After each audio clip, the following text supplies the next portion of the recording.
นะฮะจริงๆต้องบอกว่าก่อนเข้ารายการนะผมเตรียมเครื่องเอาไว้นะฮะเป็นเครื่องที่ผมจะใช้ขยายพระนะครับที่มีเกษาครูบาอาจารย์อยู่นะก็กล่าวว่าจะรีบต่อแล้วก็มันพอดีมันอุบิเหตุเล็กน้อยไม่ทันเดี๋ยวเลยเวลา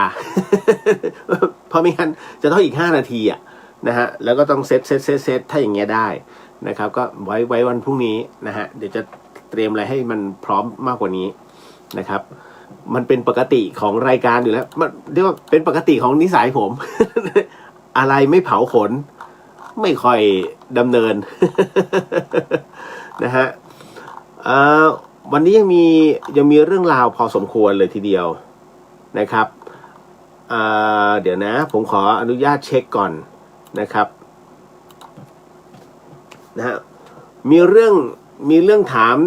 เมื่อวานนี้ตอบไปแล้วนะเรื่องตายแล้วฟื้นนะครับแล้วก็ยังมี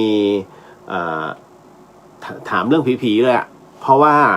ผมต้องบอกก่อนว่าที่จังหวัดเชียงใหม่เนี่ยเชียงใหม่อยู่ทางภาคเหนือนะฮะแล้วก็เป็นจังหวัดที่ขึ้นชื่อว่ามีวัดนะครับ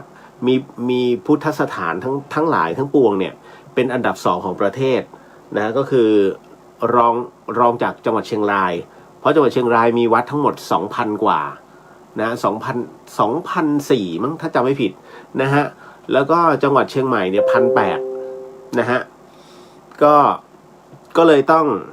งเดี๋ยวนะครับแป๊บหนึ่งพอดีทางสถานีถามว่าผมส่งไปหรือยัง นะเดี๋ยวผมขอตอบพระอาจารย์ก่อนนะฮะว่า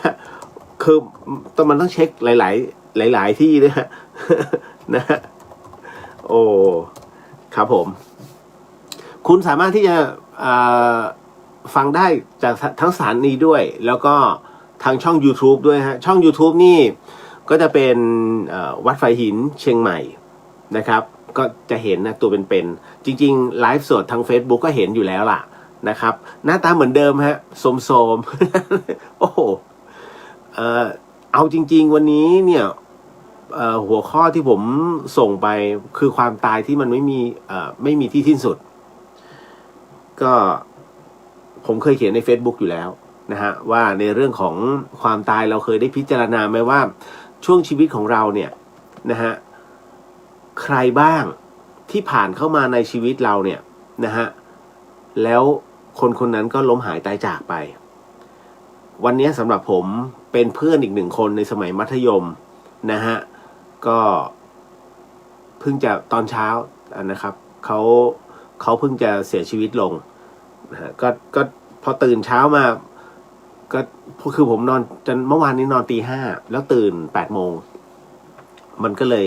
นอนน้อยไปหน่อยแต่ก็ไม่เป็นไรครับเพราะว่าเสียงโทรศัพท์มันดังก็เลยเปิดดูในไลน์ปรากฏว่าเพื่อนส่งมาว่าเพื่อนผมคนนี้นะฮะก็เป็นบุคคลเพศสภาพด้วยเสียชีวิตแล้วคือเป็นเพื่อนสมัยมัธยมซึ่งไม่มีพิษไม่มีภัยและเป็นคนที่สร้างเสียงหัวเราะให้กับหลายๆคนก็รู้สึกเสียดายนะฮะเดี๋ยววันนี้ช่วงท้ายรายการก็ขออนุญาตนะฮะขออุทิศส่วนกุศลให้เพื่อนด้วยนะครับกับเรื่องราวในค่ำคืนนี้นะก็เดี๋ยวรับพรไปพร้อมๆกันนะครับก็อย่างที่ผมบอกเอาไว้นะฮะเมื่อวานนี้ว่าได้นำเอาเครื่องตัดหญ้าคือจริงๆส่วนหนึ่งก็เป็นปัจจัยของเราและส่วนหนึ่งก็เป็นปัจจัยของญาติธรรมนะฮะแล้วก็อีกส่วนหนึ่งนะฮะก็ร่วมกันโมทนาของ FC เนี่ยฮะผู้ที่ฟังนะฮะก็ไปดำเนินการซื้อเครื่องตัดหญ้านะครับมูลค่าตีไปถ้าปัดเศษก็ 2,900 นะแต่ถ้าไม่ปัดเศษก็เกือบ 3,000 นะก็ถือว่าอันนี้เมื่อวานนี้แจ้งไปแล้วนะฮะว่าเราเอามาเนี่ยเพื่อประโยชน์ส่วนรวมมันไม่ได้ใช้ตัดทุกวันนะฮะอย่างน้อยหน้าแรงก็ไม่มีหญ้าขึ้น นะหน้าฝนกับหน้าหนาวก็ไม่ค่อยมีส่วนใหญ่ก็เนี่ยมันจะโตเร็วนะพอโตเร็วเสร็จปุ๊บเนี่ยมันจะได้ใช้ประโยชน์นิดนึงนะครับก็ร่วมโมทนาด้วยกันเดี๋ยววันนี้ก็เหมือนเดิมท่านก็ทีเดียวเลยนะครับปัจจัยบางส่วน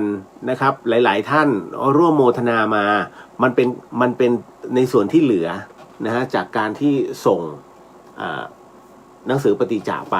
ผมก็เลยจัดตรงเนี้ยนะฮะให้แล้วเดี๋ยวยังมีก็ตอนนี้กำลังสั่งสีอยู่นะฮะให้เขากำลังคำนวณสีที่จะต้องใช้ทาแต่จริงๆแล้วมันจะต้องกัดสีก่อนก็ดูแล้วก็หลายอยู่แต่ไม่เป็นไรฮะค่อยๆทำผมจะเป็นอะไรที่ค่อยๆทำค่อยๆเป็นค่อยๆไปนะฮะพระพุทธรูปพระที่อยู่ใต้ต้นโพฮะนะครับก็จะต้องบูรณะฮะเป็นพระประจำของหลวงพี่ท่านแล้วก็จะมี พอยู่ข้างล่างนะฮะอันนี้ก็เรียนไว้เฉยๆแต่ยังไม่ได้ทำเพราะถ้าทำเนี่ยจะบอกหลายๆท่านมาร่วมโมทนาผมมาเข้าใจหลายท่านอยากทำบุญแต่ผมไม่ใช่ไม่อยากเรียกบุญนะฮะเพียงแต่ว่าเดี๋ยวขอเก็บไว้ก่อนนะส่วนเรื่องราวของพระนะครับหรือว่าที่ท่านได้ทำบุญกับหลวงปู่โบเกตไป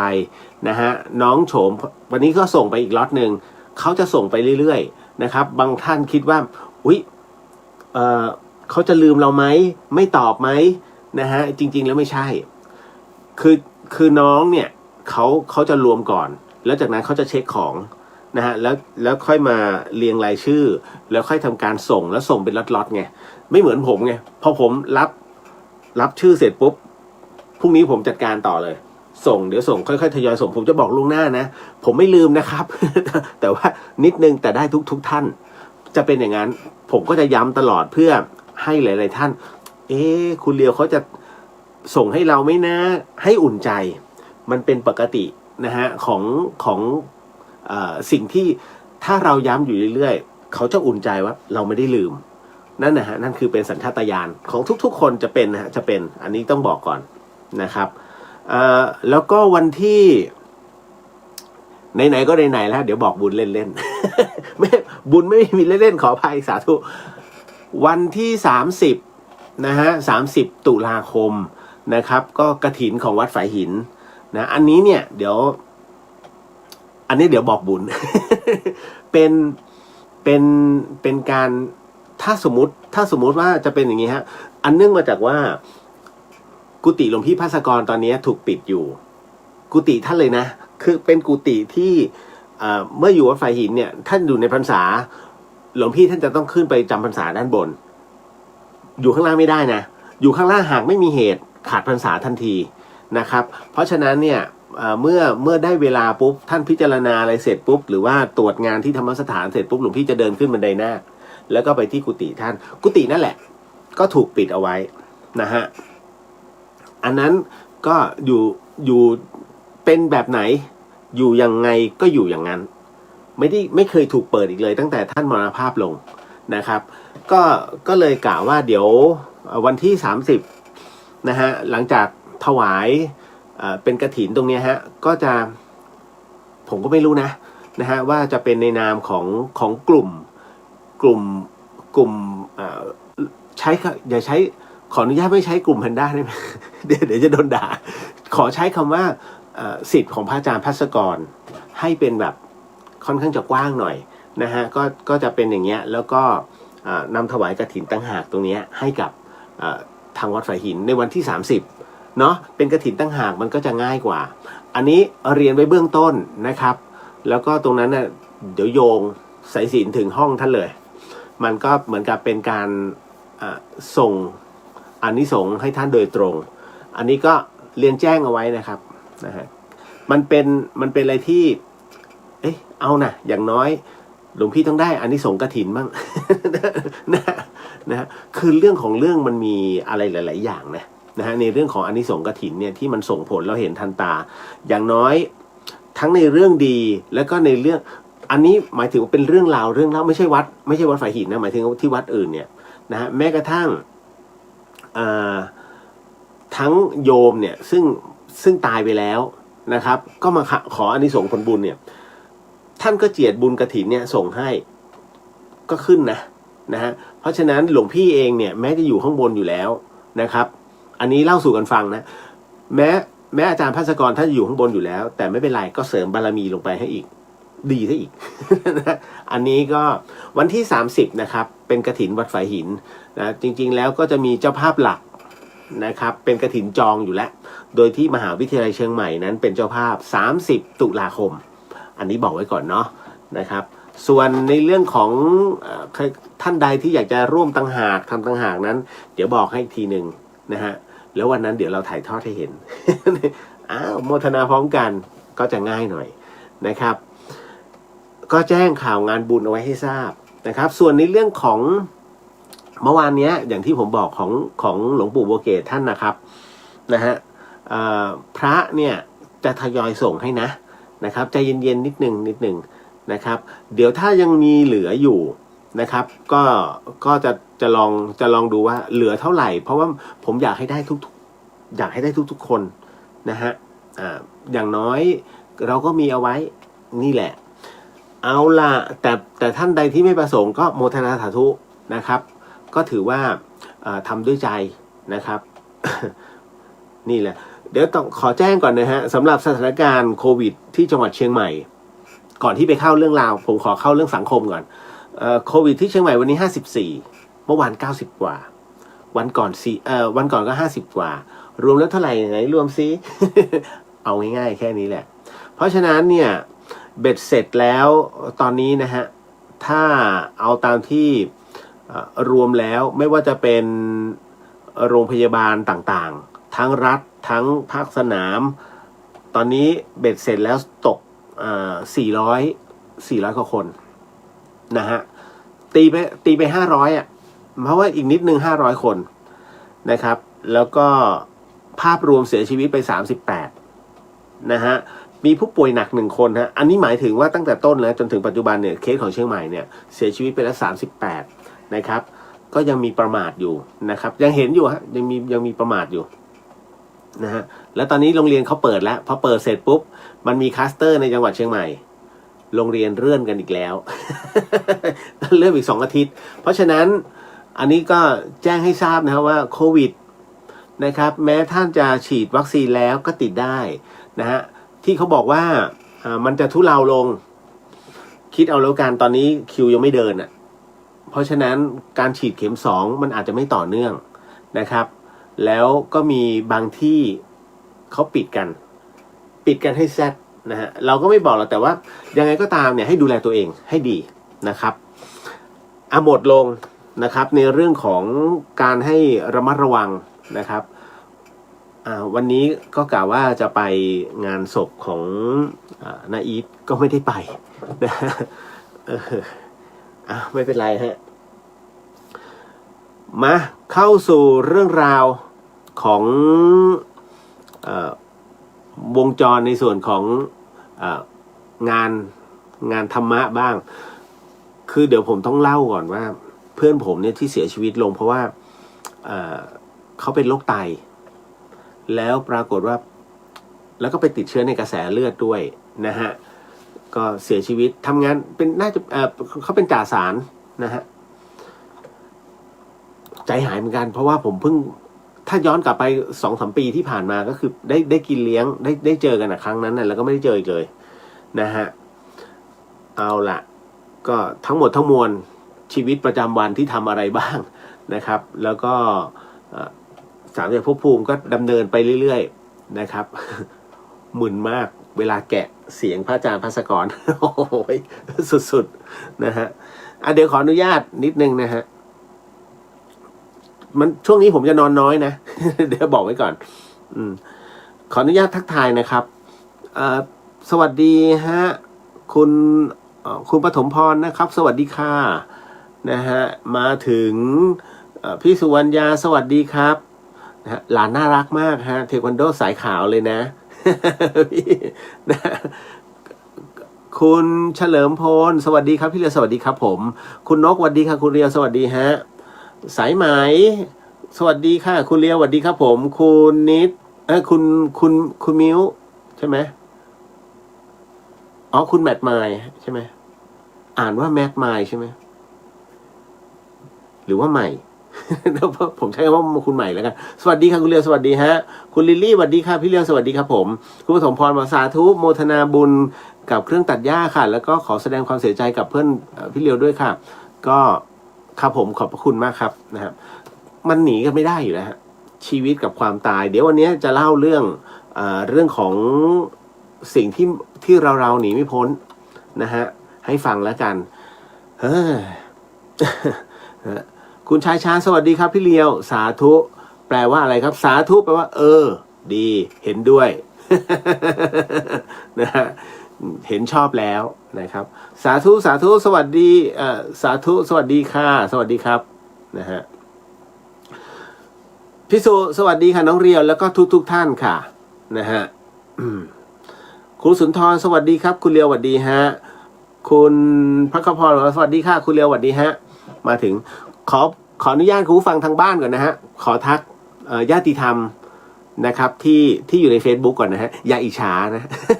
อย่าอิจฉานะคุณสาวินีสวัสดีค่ะสวัสดีฮะก็เป็นช่วงที่กำลังตัดสินใจว่าเดี๋ยวผมขอดูสถานการณ์ก่อนแม้ว่าเดือนนี้การติดโควิดเขาเริ่มลดลงแล้วถูกไหมมันเป็นผลของการฉีดโควิดฉีดวัคซีนนะฮะถัดล็อตที่แล้วนะฮะเดี๋ยวขอดูก่อนว่าต้นตุลาประมาณไหนนะครับผมกำลังดูว่าตัวเองจะแม่นไหม เพราะผมบอกแล้วว่าปลายกันยาเนี่ยมันจะซาลงแล้วจะดีขึ้นแต่มันจะวุ่นวายเรื่องของวัคซีนนะแต่คราวนี้ถ้ามันเป็นไปตามที่ผมพูดก็สามารถอาจจะนะฮะอาจจะเดินทางไปชุมพรได้นะฮะแต่ถ้ามันดูแล้วไม่น่าไว้ใจเว้ย ก็อาจจะบายเดี๋ยวดูอีกทีนะครับลิตเติ้ลโฮปสวัสดีค่ะสวัสดีครับผมสวัสดีค่ะน้องมิ้นนะฮะก็ที่พี่เลียวอธิบายน้องมิ้นเก็ตแล้วเนาะนะฮะเอาละคุณปาริญญาสวัสดีครับพี่เลียวสวัสดีครับคุณติ๊กสวัสดีค่ะคุณเลียวสวัสดีครับผมนะฮะคุณมิตรชัยสวัสดีครับพี่เลียวสวัสดีฮะคุณจิตรณชาสวัสดีค่ะคุณเลียวโมทนาสาธุกับบุญเครื่องตัดหญ้านะคะครับผมเดี๋ยวผมจะทำเรื่อยๆฮะเดี๋ยวจะให้มีเดี๋ยวมีอีก2ที่เตรียมตัวโมทนากันได้เลยคืออันนี้ไม่ต้องมาออกปัจจัยให้เพราะว่า อันนี้ผมเตรียมไว้เรียบร้อยก็คือเป็นเครื่องกรองน้ำโมทนาก็ได้นะฮะได้อันที่2เหมือนกันมันจะเป็นที่วัดดอยเทศรังสีพอดีว่าครูบาอาจารย์ท่านน้ำเนี่ยมันเป็นน้ำดอยคุณต้องเข้าใจว่าพื้นที่เชียงใหม่เนี่ยเชียงใหม่แม่ฮ่องสอนเนี่ยพอๆกันคำว่าอำเภอเมืองมันมีดอยด้วยเชียงใหม่อำเภอเมืองยังมีดอยนะฮะอย่างน้อยก็ดอยสุเทพหลังดอยสุเทพยังอำเภอเมืองเลย แต่ว่าอันนี้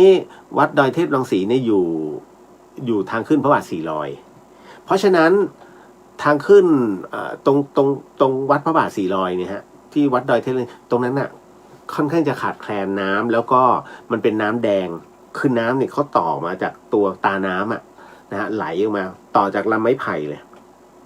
จะ2 กิโลจะ3 กิโลเขาก็ต่อไผ่ต่อไผ่เนี่ยขี่กันซ้อนกันน้ำมันไหลนี้มันก็ตกนี้แล้วก็ไหลลงมานั่นแหละครับแล้วท่านก็ใช้แบบนั้นนะครับก็เลยมีเครื่องกรองน้ำขนาดใหญ่หมายถึงว่ากรองน้ำแดงๆเลยนะฮะออกมาให้ใสแล้วก็ใช้กรองเล็กเอาไว้ดื่มก็เตรียมไว้2 ชุดอีกชุดหนึ่งก็ที่สำนักของหลวงปู่โบเกตท่านนะฮะที่เราทำบุญนั่นแหละ2 ที่เตรียมไว้แล้วฮะเดี๋ยวใกล้ขอได้เวลาที่นัดหมายที่แน่นอนเนี่ยเตรียมโมทนาได้ นะฮะเตรียมพร้อมฮะนะฮะเอาล่ะ คุณจันยาสวัสดีค่ะคุณเรียวน้อมจิตโมทนาสาธุค่ะคุณณัฐสิทธิ์สวัสดีครับพี่เรียวสวัสดีครับนะฮะคุณจิตรณชาบอกว่าคุณเรียวถ่ายรูปกุฏิท่านให้ดูหน่อยสิคะคล้ายๆห้องแถว แต่ของหลวงพี่ตับหลวงพี่จะมีมันจะเป็นรูปแบบคล้ายๆกรอบรูปมุมกรอบรูปอย่างละ2หลวงพี่จะอยู่ริมจะเป็นยังไงดีเดี๋ยว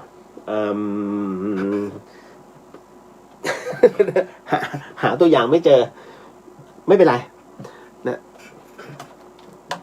เดี๋ยวนะมองซ้ายมองขวาไม่มีนะฮะ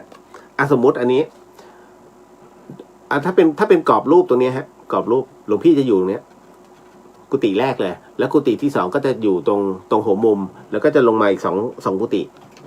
นั่นแหละฮะท่านก็จะอยู่ห้องริมนะครับเดี๋ยวจะถ่ายรูปให้ดูแล้วกันนะครับก็ดีเหมือนกันนะเพราะหลายๆคนไม่ค่อยเห็น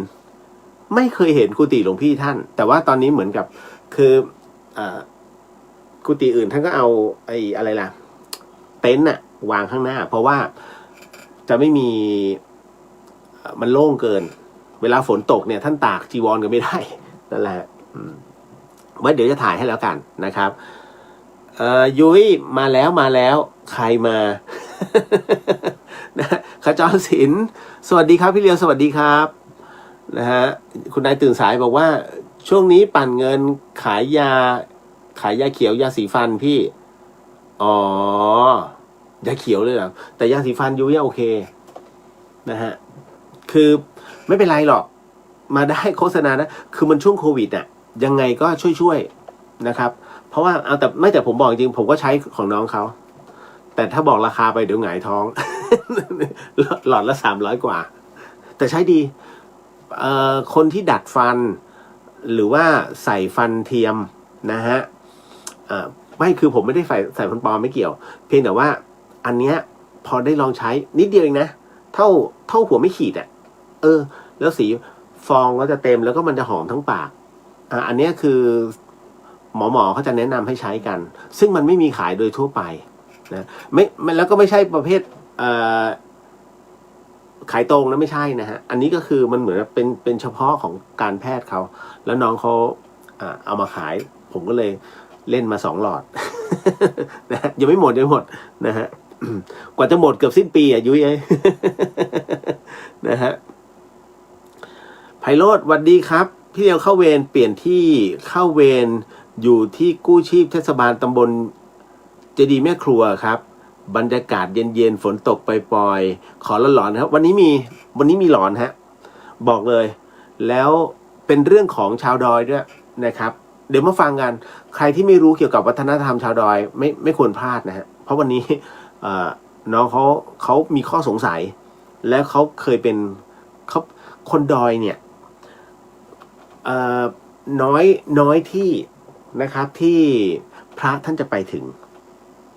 ส่วนใหญ่จะเป็นคริสต์เขาอย่างมิชชันนารีเนี่ยเขาไปเผยแผ่แล้วเขาไปมานานแล้วพุทธเนี่ยเพิ่งจะตื่นตัวก็ส่งพระธรรมจารีกลับไปแต่ละที่บางที่ฮะวัดไม่เป็นวัดเอาจริงๆนะวัดก็คือบ้านที่เขาโมทนาให้แล้วก็มันเหมือนกับคล้ายๆพุทธทำนายเดี๋ยวจะเล่าให้ฟังมีที่หนึ่งไปเจอมาแล้วแต่จริงๆไม่ใช่ที่หนึ่งมันมีหลายที่แหละที่ไปเจอนะฮะแล้วเดี๋ยวจะเล่าให้ฟังว่าทำไมมันเหมือนกับพุทธทำนายเป๊ะเลยมันเหมือนพุทธทำนายในสมัยของกาลียุคซึ่งเราก็อยู่ในกาลียุคแต่ว่ามันเป็นช่วงต้นๆของกาลียุคอันนี้เข้าใจนะในกลับเนี้ยนะฮะเดี๋ยวมาพูดให้ฟังแล้วมันมีเรื่องหลอนเข้ามาด้วยนะครับเอาละฮะ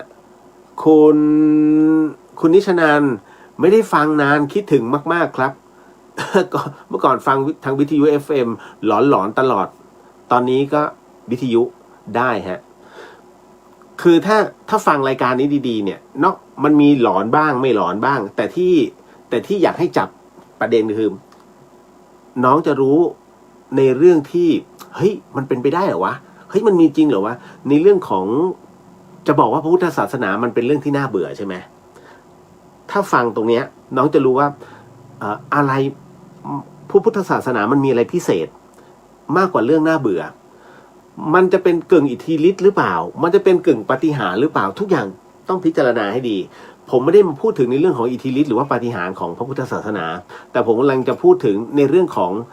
สิ่งที่เราจะต้องข้ามผ่านมันไปมันมีเอฟเฟกต์หมดนะฮะนั่งสมาธิต้องเจอผีไหมไอ้นู่นไอ้นี่ต้องเจอไหมคือทุกอย่างมันคือบททดสอบทั้งหมดทั้งมวลทุกอย่างต้องข้ามเข้าผ่านเขาเรียกต้องข้ามมันให้ได้อย่าไปยึดติดถ้ายึดติดคุณจบเลยแค่นั้นเลยครับแล้วมันตื่นเต้นตรงนี้แหละแล้วผมก็จะมีเรื่องราวครูบาอาจารย์นะฮะหลายๆอย่างเฮ้ยนั่งสมาธิมีเป็นบ้าด้วยเหรอ มีนะเดี๋ยวผมจะเล่าเรื่องของหลวงปู่มั่นให้ฟังแล้วกันนะครับอันนี้ต้องบอกไว้นะฮะเอาละก็เกินไว้พอสมควรเนาะนะคุณชินกิจสวัสดีครับพี่ชายนะครับโอ้น่ารักมากเข้ามาเกือบทุกวันเข้ามาทักแล้วก็ไปแกอยู่สตูลนะแล้วเมืองสตูลนะเงียบจริงเมื่อก่อนเนี้ยทั้งเมืองเนี่ย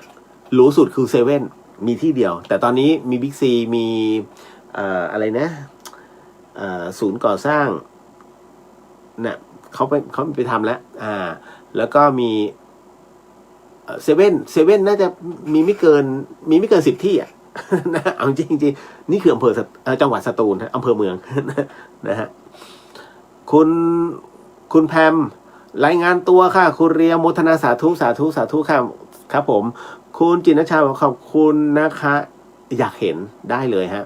คุณนัทสิทธิ์บอกว่าขอบคุณพี่เลียวมากๆครับที่นำพาบุญกุศลมาให้ร่วมทำกันผมรู้สึกยินดีทุกครั้งนะครับที่พี่บอกบุญมาให้ร่วมกันทำนะฮะก็มีอะไรก็บอกบุญกันเรื่อยๆคือบอกได้ฮะแต่ว่าผมจะไม่ค่อยบอกพร่ำเพรื่อนะฮะคือผมเห็นหน้าเฟซอ่ะพอนี้บอกปุ๊บเดี๋ยวนี้บอกมาเฮ้ยทุกคนไม่ใช่มูลนิธิเพราะฉะนั้นต้องกลั่นกรองแทนคนที่เขาอยากทำถ้าคิดว่าเฮ้ยมันบ่อยแล้วผมจะหยุดก่อนนะฮะจะไม่ขอแล้วรอทิ้งช่วงสักอาทิตย์สัก2 อาทิตย์2 อาทิตย์อย่างเงี้ยค่อยบอกแต่ให้การบอกครั้งต่อไปเนี่ยให้พิจารณากันเอาเองว่าทำก็คือทำไม่ทำไม่ได้ว่าแค่ตรงนั้นฮะเราก็จะบอกคือเราคนที่รับหน้าบุญมาคุณต้องกลั่นกรองก่อนนะฮะไม่ใช่ว่า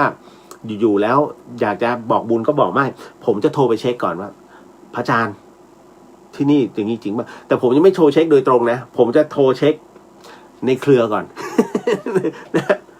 พระอาจารย์วัดเนี่ยเขาทำตรงเนี้ยพระอาจารย์จริงว่ะเฮ้ยน้องเนี่ยเราอยู่ที่นี่ไม่ใช่เหรอนะลองดูให้พี่หน่อยดิท่านอยู่กุฏิเนี้ยท่านชื่อนี้นะฉายานี้ท่านทำจริงป่ะผมจะเช็คนี่นะค่อยโทรโดยตรงอีกทีนึงคือได้ข้อมูลมาปุ๊บโทรแล้วเอาข้อมูลมาเทียบกันก่อนว่าแต้ก่อน นะประมาณว่าจริงหรือเปล่า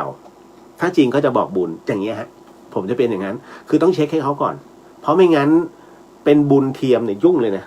ฮะเราจะเสียนะครับต่อมาอันนี้ NU หวัดดีครับพี่เลี้ยงหวัดดีครับ ตั้งชื่อแปลกมากนะคุณจินชาบอกว่ากริยุอีกนานแค่ไหนคะถ้านับจากนี้ไปเข้าแล้วครับหลังจากกึ่งคือตั้งแต่พศ2500เป็นต้นมาครึ่งหนึ่งของพุทธทำนายในช่วงพุทธกาลเนี่ยฮะ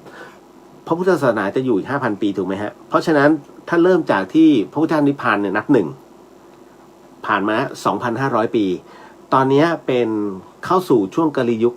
ขาลงนะฮะนับไป 2,000 กว่าปีนะครับ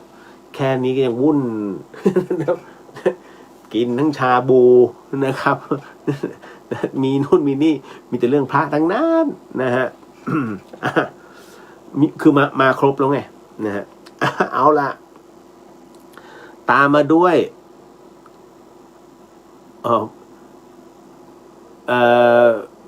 คุณชินกิจบอกว่าอำเภอเมืองมีเซเว่นตั้ง5 แห่ง นะฮะคุณชายบอกว่าชาวดอยเผ่าอะไรครับโอ้โหหลายเผ่านะฮะ คือเชียงใหม่เนี่ยมีทั้งหมด12ถึง13เผ่าถ้าจำไม่ผิดนะฮะถ้าจำไม่ผิดนะครับแล้วเวลามาที่เชียงใหม่อันนี้ถือว่าเป็นความรู้เนาะนะฮะต้องขออภัยพี่ๆน้องๆนะฮะชาติพันธุ์ด้วยนะอันนี้ผมบอกไว้เพราะว่าหลายๆท่านเนี่ยที่เขาฟังอยู่นะครับมีทั้งกรุงเทพมีทั้งอีสานมีทั้งใต้คือทั่วประเทศไทยรวมไปถึงต่างประเทศด้วยเพราะฉะนั้น อันนี้เป็นการยกตัวอย่างนะฮะต้องขอประทานโทษไว้ก่อนณที่นี้อย่างกรณีคุณผู้ฟังฮะคำว่าแมวเนี่ยเขาไม่เรียกกันแล้ว นะฮะ มันเหมือนกับเมื่อก่อนเนี้ยที่เราเรียกคนจีนว่าเจ๊กเป็นคำหยาบนะฮะแม้วคือคำหยาบเขาจึงเรียกว่าชาวมงนะฮะคำว่าชนชาติกะเหรี่ยงก็ถือว่าเป็นคำหยาบแต่ยังนิยมบางพื้นที่ที่สามารถเรียกได้แต่จริงๆแล้วเขาใช้คำว่าปากากยอนะฮะเป็นชนเผ่าปากากยอนะดังนั้นเนี่ยต้องดูก่อนนะฮะอย่างมูเซอร์ก็เป็นละหูนะฮะก็จะมีเยอะฮะสายชาติพันธุ์อีก้อก็จะเปลี่ยนชื่อนะฮะมันก็จะไปอย่างเงี้ย ต้องบอกว่าแต่ละพื้นที่เพราะฉะนั้นเนี่ยสิ่งหนึ่งเวลาคุณซื้อของคนกรุงเนี่ยชอบพูดเสมอแล้วผมเนี่ยว่าประจำนะฮะเวลาไปทัวร์บุญเนี่ยผมเข้าใจว่ามีเงินกันแต่มันจะทำให้คนอื่นเสียกระบวนการอย่างเช่น เคยซื้อของเนี่ยในราคา100 บาทในสมมติยกตัวอย่างนะซื้อกรุงเทพ100 บาทพอมาซื้อที่เชียงใหม่บางอันเขาขาย25 บาทหูยถูกจังเลยเรียบร้อยเลยครั้งหน้าคุณจะไม่ได้ราคานี้ฮะคุณจะได้ราคา80 บาทเพราะคำแบบเนี้ยราคามันไม่ขึ้นตลอดไปเอาสิ่งที่ตัวเองเคยเจอมานะฮะกับสิ่งที่มันเกิดขึ้นตรงต้นน้ำเนี่ยเอามาเปรียบเทียบปุ๊บต้นน้ำขึ้นทันทีเพราะเขาไม่รู้หรอกว่าที่กรุงเทพเท่าไหร่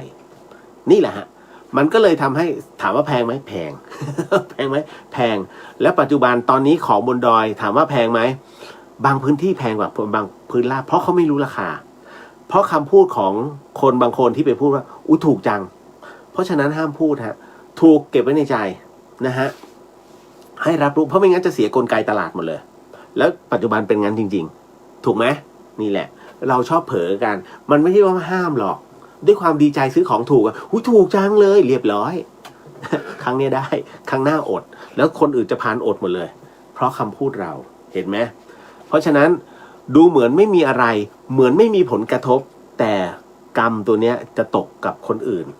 นะฮะแล้วถามว่าเมื่อกรรมตกคนอื่นแล้วเราซวยไหมโดนริดทอนไปด้วยแรงกรรมเห็นไหมแม้คิดว่าไม่ได้ทำแต่เกิดผลกระทบเหมือนกับเด็กน้อยที่กินกล้วยแล้วโยนไปแล้วกลับไม่ทิ้งให้เป็นที่เป็นทางวันหนึ่งในขณะเดียวกันตอนช่วงบ่ายมีหญิงชราเดินมาเหยียบเปลือกกล้วยล้มปั้งหัวกระแทกพื้นตายถามว่าเด็กคนนั้นบาปไหมมีกรรมไหมมีเป็นกรรมที่ตัวเองไม่ได้ตั้งใจทำนี่แหละเห็นไหมทุกอย่างมันมีเกี่ยวเนื่องเกี่ยวข้องกันหมดห้ามนะ นะห้ามเอาล่ะแม้จะถูกดีใจข้างในเก็บไปกรี๊ดในห้องอุ้ยถูกพอแล้ว อันนี้ผมเข้าใจอาจจะจี้ใจดำหลายๆท่านนะฮะแต่ต้องเตือนไว้ก่อนนะครับ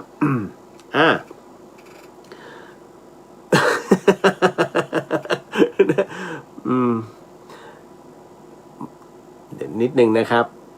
ก็หลายๆท่านทักมาคนไหนที่ผมไม่ได้อ่านบางทีต้องขออภัยด้วยนะฮะมันเลื่อนเร็วมากคุณกุ้งสวัสดีค่ะคุณเลียวสวัสดีฮะคุณนพบอกว่าสวัสดีค่ะคุณเลียวคุณแสนศักดิ์สวัสดีค่ะแสนสุขขออภัยฮะแสนศักดิ์ทั้งนักมวย สวัสดีคุณเลียวนะฮะคุณวรินทร์สวัสดีค่ะคุณเลียวนะฮะสวัสดีครับ คุณนาทีบอกว่าสวัสดีครับพี่เลียวฟังจนหลับเลยครับเมื่อคืนหลับสบายมากเลยครับ ดูภูมิใจเหมือนเราคือยานอนหลับ นะฮะ พี่ขวัญตาบอกสวัสดีค่ะคุณเลียวโลกกลมจังเพิ่งทราบว่าพี่หญิงแฟนพี่แจ็คเป็นเพื่อนกันอ๋อฮะ ต่อมาเดี๋ยวนะฮะอันนี้โอเคมาต่อมาถึงเอาเรื่องราวก่อน ผมไล่ไปก่อนนะฮะก่อนอื่นต้องขอโทษด้วยนะอันนี้คำถามนะฮะเดี๋ยวหาผมเกินไม่ใช่คำถาม นะ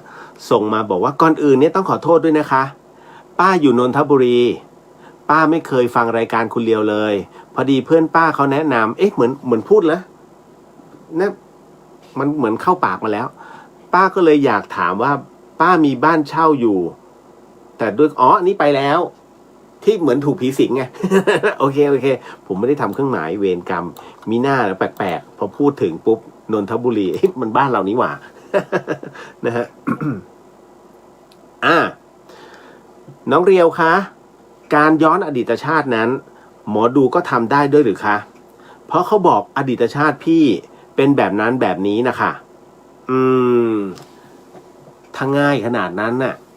ไม่ต้องเรียนแล้วกรรมฐาน นะฮะเดี๋ยวขอมาก่อนคืออย่างนี้ อย่าใช้คำว่าหมอดูครับนักพยากรณ์แล้วกันนะฮะคือพวกโหราพยากรณ์เนี่ยมันจะมีเขาเรียกว่าเป็นสถิติของความน่าจะเป็นของดวงดาวนะฮะดังนั้นตัวเลขที่มันกำหนดเนี่ยคือดวงดาวมันจะถูกกำหนดด้วยตัวเลขถูกไหมนะฮะหนึ่งดวงอาทิตย์สองดวงจันทร์นะฮะ สามอังคารสี่พุธไงฮะห้าพฤหัสครูมันจะถูกกำหนดเอาไว้แต่คราวนี้ก็คือว่าด้วยความน่าจะเป็นนะฮะมาแต่บทถ้าถามผมว่าใครเป็นคนที่คิดค้นเรื่องดวงดาวมาดูหมอตอบไม่ได้ผมก็ไม่รู้ขนาดคงเบ้งยังเก่งถูกไหมคงเบ้งดูดาวปุ๊บรู้เลยอันนี้ต้องชนะศึกแน่ต้องไปตรงนี้เห็นไหมนั่นคือความยิ่งใหญ่ความแม่นยำแต่สุดท้ายแล้วถามว่าดูตัวเองไหมก็ดูในขณะที่คงเบ้งก็อุ้ยตายแล้ววันนี้แล้วสินะดวงเราดับ ดาวเราดับคงเบ้ง สุดท้ายก็ต้องขังตัวเองแล้วก็ถูกเขาเข้ามาทำร้ายจนตายคงเบ้งฮะต่อให้ยังไงต่อให้เป็นหมอดูแม่นแค่ไหนหนีไม่พ้นเรื่องราวเหล่านี้เพราะฉะนั้นตามที่ถามมาว่าการย้อนอดีตชาตินั้นหมอดูสามารถทำได้ไหมมันเป็นความน่าจะเป็นของดวงดาวที่บ่งบอกที่จะบอกว่าในอดีตชาติไม่ได้แต่อดีตของเราเนี่ยได้คำว่าอดีตชาติหมายถึงว่าย้อนอีกข้ามชาติเลยอีกภพหนึ่งอันเนี้ยต้องบอกว่าถ้าเขาฝึกต่างหากในเรื่องของศาสตร์โหราศาสตร์นะฮะถ้าเขาฝึกมาต่างหากก็อาจจะเป็นไปได้อันนี้ต้องทำความเข้าใจก่อนนะไม่ใช่เป็นไปไม่ได้นะขนาดเราฝึกเรายังย้อนกันได้เลยเอาจริงๆมีนะฮะเป็นพื้นที่ที่เอาไว้ฝึกสมาธิเพื่อย้อนอดีตชาติให้รู้ว่าเราเมื่อก่อนเป็นอะไรแล้วทำกรรมอะไรไว้มีอันนี้ไม่บอกที่มาที่ไปเอาไว้เมื่อไหร่ก็ตามที่เนี่ยที่ธรรมสถานเปิดในเรื่องของการฝึกวิปัสสนานะฮะเมื่อไหร่นะครับเป็นคอร์สกรรมฐานเมื่อไหร่เดี๋ยวจะแนะนำให้เจอนะฮะครูบาอาจารย์ที่ท่านไปเรียนมานะตรงนั้นได้ผลยังไงแบบไหนคุยกับท่านเองผมไม่สามารถจะมาเอื้อนเอ่ยและบอกได้ผมบอกแล้วธรรมสถานครูบาอาจารย์เยอะพร้อมที่จะสอนแต่บังเอิญว่าเมื่อก่อนนั้นที่เนี่ยเป็นเวทีของหลวงพี่ภัสกร เวลาท่านสอนท่านจะแบบอัดแน่นเลยทุกรูปที่มาสอนแทรกท่านเนี่ยจึงไม่กล้าเพราะว่าอะไรแค่เจอหลวงพี่เข้าไปเนี่ยสมดุลโลกสมดุลใจเสร็จปุ๊บสมดุลธรรมปกิณกะธรรมมาถึงบารมี10สังโยชน์10มาถึงในเรื่องของบุญกิริยาวัตถุสังสารวัตรโอ้โหมาสังสารวัตรเสร็จปุ๊บปฏิจจสมุปบาทตามด้วย30ภพภูมิตีด้วยสุดท้ายปกิณกะธรรมหงายท้องแล้วครับ3 วัน 2 คืน ถูกไหมที่ผมพูดเพราะฉะนั้นเนี่ยท่านอัดเกินไปเพราะอัดเกินไปอย่างเงี้ยพระกรรมฐานท่านก็สงสารเอาแบบให้โยมผ่อนคลายแล้วเป็นการนั่งผ่อนคลายเหมือนนวดผ่อนคลายแต่ใช้สมาธิในการผ่อนคลายแต่พอถึงตรงนี้ผมก็เลยบอกว่าคราวนี้เต็มที่นะครับทุกเป็นเวทีของทุกรูปนะครับเพราะว่าเราจะรู้ไงว่าแต่ละรูปนั้นรูปนี้ก็หลวงพ่อวิริยังรูปนี้ก็หลวงปู่ทองรูปนี้ก็จากสายวัดท่าซุงรูปนี้ในส่วนคือทุกรูปมีเครดิตหมดนะฮะดังนั้นเนี่ยถึงได้บอกว่าที่นี่มีพร้อม พียงแต่ว่ายังไม่ใช่เวที ตอนนี้ผมก็เลยไฟเขียวเปิดเวทีให้นะฮะสำหรับใครที่จะมาเข้าคอร์สของที่ธรรมสถานยังฮะตอนนี้ยังเขาห้ามเปิด รอให้โควิดซาก่อนนะครับ เอาละพอมาถึงตรงนี้เสร็จปุ๊บที่ผมบอกว่าสามารถย้อนอดีตชาติได้ไหมถ้าเขาฝึกตรงนั้นมาก็สามารถย้อนไปดูได้ แต่เป็นการย้อนดูตัวเองนะฮะอย่างที่ท่านบอกฝึกเพื่อย้อนดูตัวเองไม่ใช่ย้อนไปดูคนอื่นถ้าย้อนไปดูคนอื่นเนี่ยถือว่าอันนี้ผมไม่ฟันธงแต่ผมเชื่อมั่นว่าน้อยมากไม่ใช่ไม่มีเขาอาจจะเก่งแต่น้อยมากที่จะย้อนกลับไปแล้วก็ไปบอกได้ว่าคุณอดีตชาติเป็นงั้นเป็นงี้จะพูดกว้างๆมากกว่าซึ่งการพูดกว้างๆนั้นนะฮะก็เป็นการที่ถามว่ามันกว้างไปไหมก็ต้องพูดกว้างการพูดย้อนอดีตชาติเจาะจงไปเนี่ยไม่ได้นะเขาห้ามมันเป็นข้อห้ามของการเขาเรียกไปเปิดเผยถ้าเขาให้รู้เองนะครับเพราะฉะนั้นอย่างกรณีของหลวงพี่ภัสกรจำได้ไหมฮะที่ชอบเอาตัวเองในอดีตชาติมาดูแล้วก็พูดก็จนจะได้เรื่องฮะตอนที่จะเสียชีวิตรอบ2อันนี้ที่ท่านเสียชีวิตคือรอบ3นะฮะคุณผู้ฟังที่ท่านมรณภาพไปเนี่ยรอบ3นะหลวงพี่ภัสกรจะมรณภาพใน2 รอบแต่ถูกช่วยไปทั้ง2 รอบเลยรอบ3นี่ไม่มีใครแจ้งผมก็ไม่สามารถผมเพิ่งลงจากดอยเลยกำลังเอาของไปแจกโรงเรียนบนดอยถึงได้กลับมานะตอนนั้นน่ะถึงได้มารู้เนี่ยเพราะหน้าท่านลอยมาเลยนะ 14 มีนาจำขึ้นใจ ก็อันนี้ต้องบอกก่อนนะฮะว่ามันมีทั้งของจริงและของเก๊นะฮะไม่สามารถจะตอบได้หรอกนะฮะเขาอาจจะเป็นแบบนั้นได้จริงๆนะฮะอันนี้ก็เลยต้องชี้แจงไว้ก่อนนะครับหลายท่านชอบ นะฮะในเรื่องของดูดวงโดยเฉพาะอย่างนี้การพูดถึงเรื่องอดีตชาติ คุณผู้ฟังครับหลายๆท่านอยากจะรู้ว่าเมื่ออดีตชาติฉันทำกรรมอะไรไว้นะทำไมตอนนี้ฉันถึงได้ทุกข์ทรมานอย่าไปโทษอดีตชาติมากนะโทษในเรื่องของสิ่งที่เราทำนะวันนี้เราได้เคยวางแผนเอาไว้บ้างไหมเพราะว่า1การวางแผนในการดำเนินชีวิตนี่1สำคัญสุด2ในเรื่องของการวางแผนในการทำบุญนะฮะเคยวางไว้บ้างไหมอย่างน้อยนิดๆหน่อยๆเดือนนึงอาทิตย์นึงทำ5 บาท10 บาทถือว่าเป็นบุญเป็นกุศลเขาเรียกค่อยๆสะสมแต้มไปเรื่อยๆนะครับในขณะเดียวกันก็เดินตามคันลองที่เราวางเอาไว้นะฮะเพราะฉะนั้นทุกข์มันอาจจะมีทุกคนเจอความทุกข์หมดทุกคนฮะลองยกมือใครไม่เคยเจอความทุกข์มั้ยไม่มี100 ทั้ง 100นะฮะพอผ่านจุดนั้นมาได้เนี่ยทุกคนจะผ่านจุดพีคในชีวิตนะฮะมันจะมีจุดหนึ่งที่เป็นจุดพีคในชีวิตเมื่อผ่านมาแล้วยิ้มแล้วฮะพอเจอเหตุการณ์ซ้ำๆมันกลายเป็นเรื่องซ้ำไปแล้วนะฮะซ้ำบางคนซ้ำจนท้อก็มีณอันนี้แหละอยากให้พิจารณาอย่าเพิ่งไปโทษอดีตชาติรู้ไปก็แค่นั้นแก้ไขไม่ได้ผมถึงได้บอกว่าถ้าเขาให้รู้เองให้จดจำเองแค่นั้นเลยครับนะเก็ตนะครับพี่ต่อมา คุณเรียวคะคนตายที่ขยับได้นี้เป็นยังไงเดี๋ยวคือกำลังฟื้นใช่ไหมคะพอดีลุงที่บ้านแกเสียชีวิตแล้วพี่เห็นแกขยับก่อนฉีดยารักษาสภาพทั้งที่บอกเขาแล้วนะคะเขาก็หยุดรอแต่รอราวๆครึ่งชั่วโมงไม่พอหรอกครับ รอราวๆครึ่งชั่วโมงเขาก็เช็คทุกอย่างจนลงความเห็นว่าเสียชีวิตแน่ๆจึงฉีดนะฮะหมายถึงว่าฉีดฟอร์มาลีนนะฮะแบบนี้ตกลงลุงเขาเป็นหรือเขาตายครับพี่สงสัยมากๆตอบยากครับ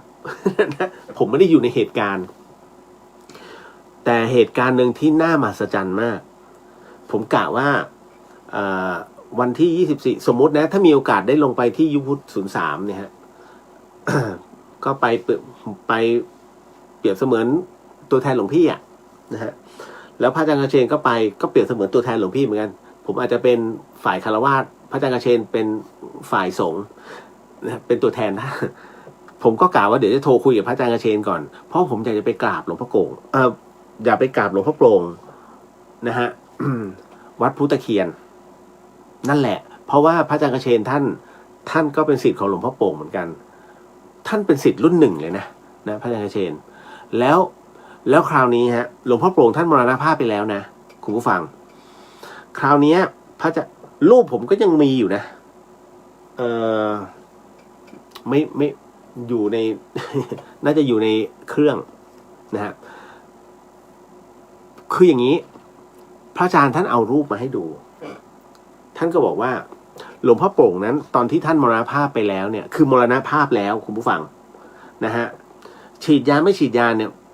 ไม่เป็นที่ไม่ทราบแต่ว่าสำลีเนี่ยอยู่ในจมูกแล้ว นะฮะแล้วตอนที่เอาสังขารของท่านเดินเข้าศาลาเพื่อที่จะวางเอาไว้ให้พระท่านรดน้ำแล้วก็ญาติโยมทั้งหลายได้รดน้ำท่านนะเป็นการขออโหสิครั้งสุดท้ายเนี่ยตอนที่เอาสังขารหลวงพ่อโปร่งเข้ามาในศาลาญาติโยมเขาจะที่ชุมพรเนี่ยเขาก็จะตั้งแถวแล้วก็น้อมก้มกราบปรากฏว่าภาพหนึ่งที่พระอาจารย์ให้ดูนะฮะท่านยกมือขึ้นตั้งฉากขึ้นมากับตัวแค่นี้เลยตั้งฉากจริงๆนะฮะตั้งฉากของจริงไม่ใช่แบบเฮ้ยพี่เลี้ยงโมไม่ใช่คืออยู่ๆเนี่ยตอนที่ออกจากรถมาก็ยังนอนตรงๆอยู่แต่พอเข้าศาลาปุ๊บแล้วโยมก้มกราบเนี่ยภาพที่เห็นคือมือขวาของท่านยกตั้งฉากขึ้นมานิดนึงเหมือนกับเป็นการโบกมือนั่นแหละยังอยู่นะภาพนั้นก็ยังอยู่แล้วพอเสร็จปุ๊บเนี่ยทุกคนก็จะบอกโอ้หลวงพ่อโป่งมาลานะฮะประมาณนั้นเลยนั่นก็คืออันนี้ที่ให้เห็นก่อนว่าแม้ท่านละสังขารไปแล้วก็ยังตอบสนองได้นี่ผมพูดตามหลักวิทยาศาสตร์นะมาถึงในส่วนของที่ถามมาบ้างว่าอย่างเมื่อวานผมพูดไปแล้วเรื่องของการฉีดฟอร์มาลีนหรือว่าไม่ฉีดฟอร์มาลีนนะฮะคนที่ตายขยับได้นั้นเนี่ยผมใช้อันนี้ผมไม่ใช่หมอนะบอกก่อนพี่เลียวไม่ใช่หมอแต่ผมเนี่ยเป็นเมื่อก่อนอยู่กู้ภัยของร่วมกตัญญูโอ้นานแล้วตั้งแต่ปี31 32ตอนที่ผมเก็บศพนะครับมันมีสองเคสที่แบบกะตาเลยหนึ่ง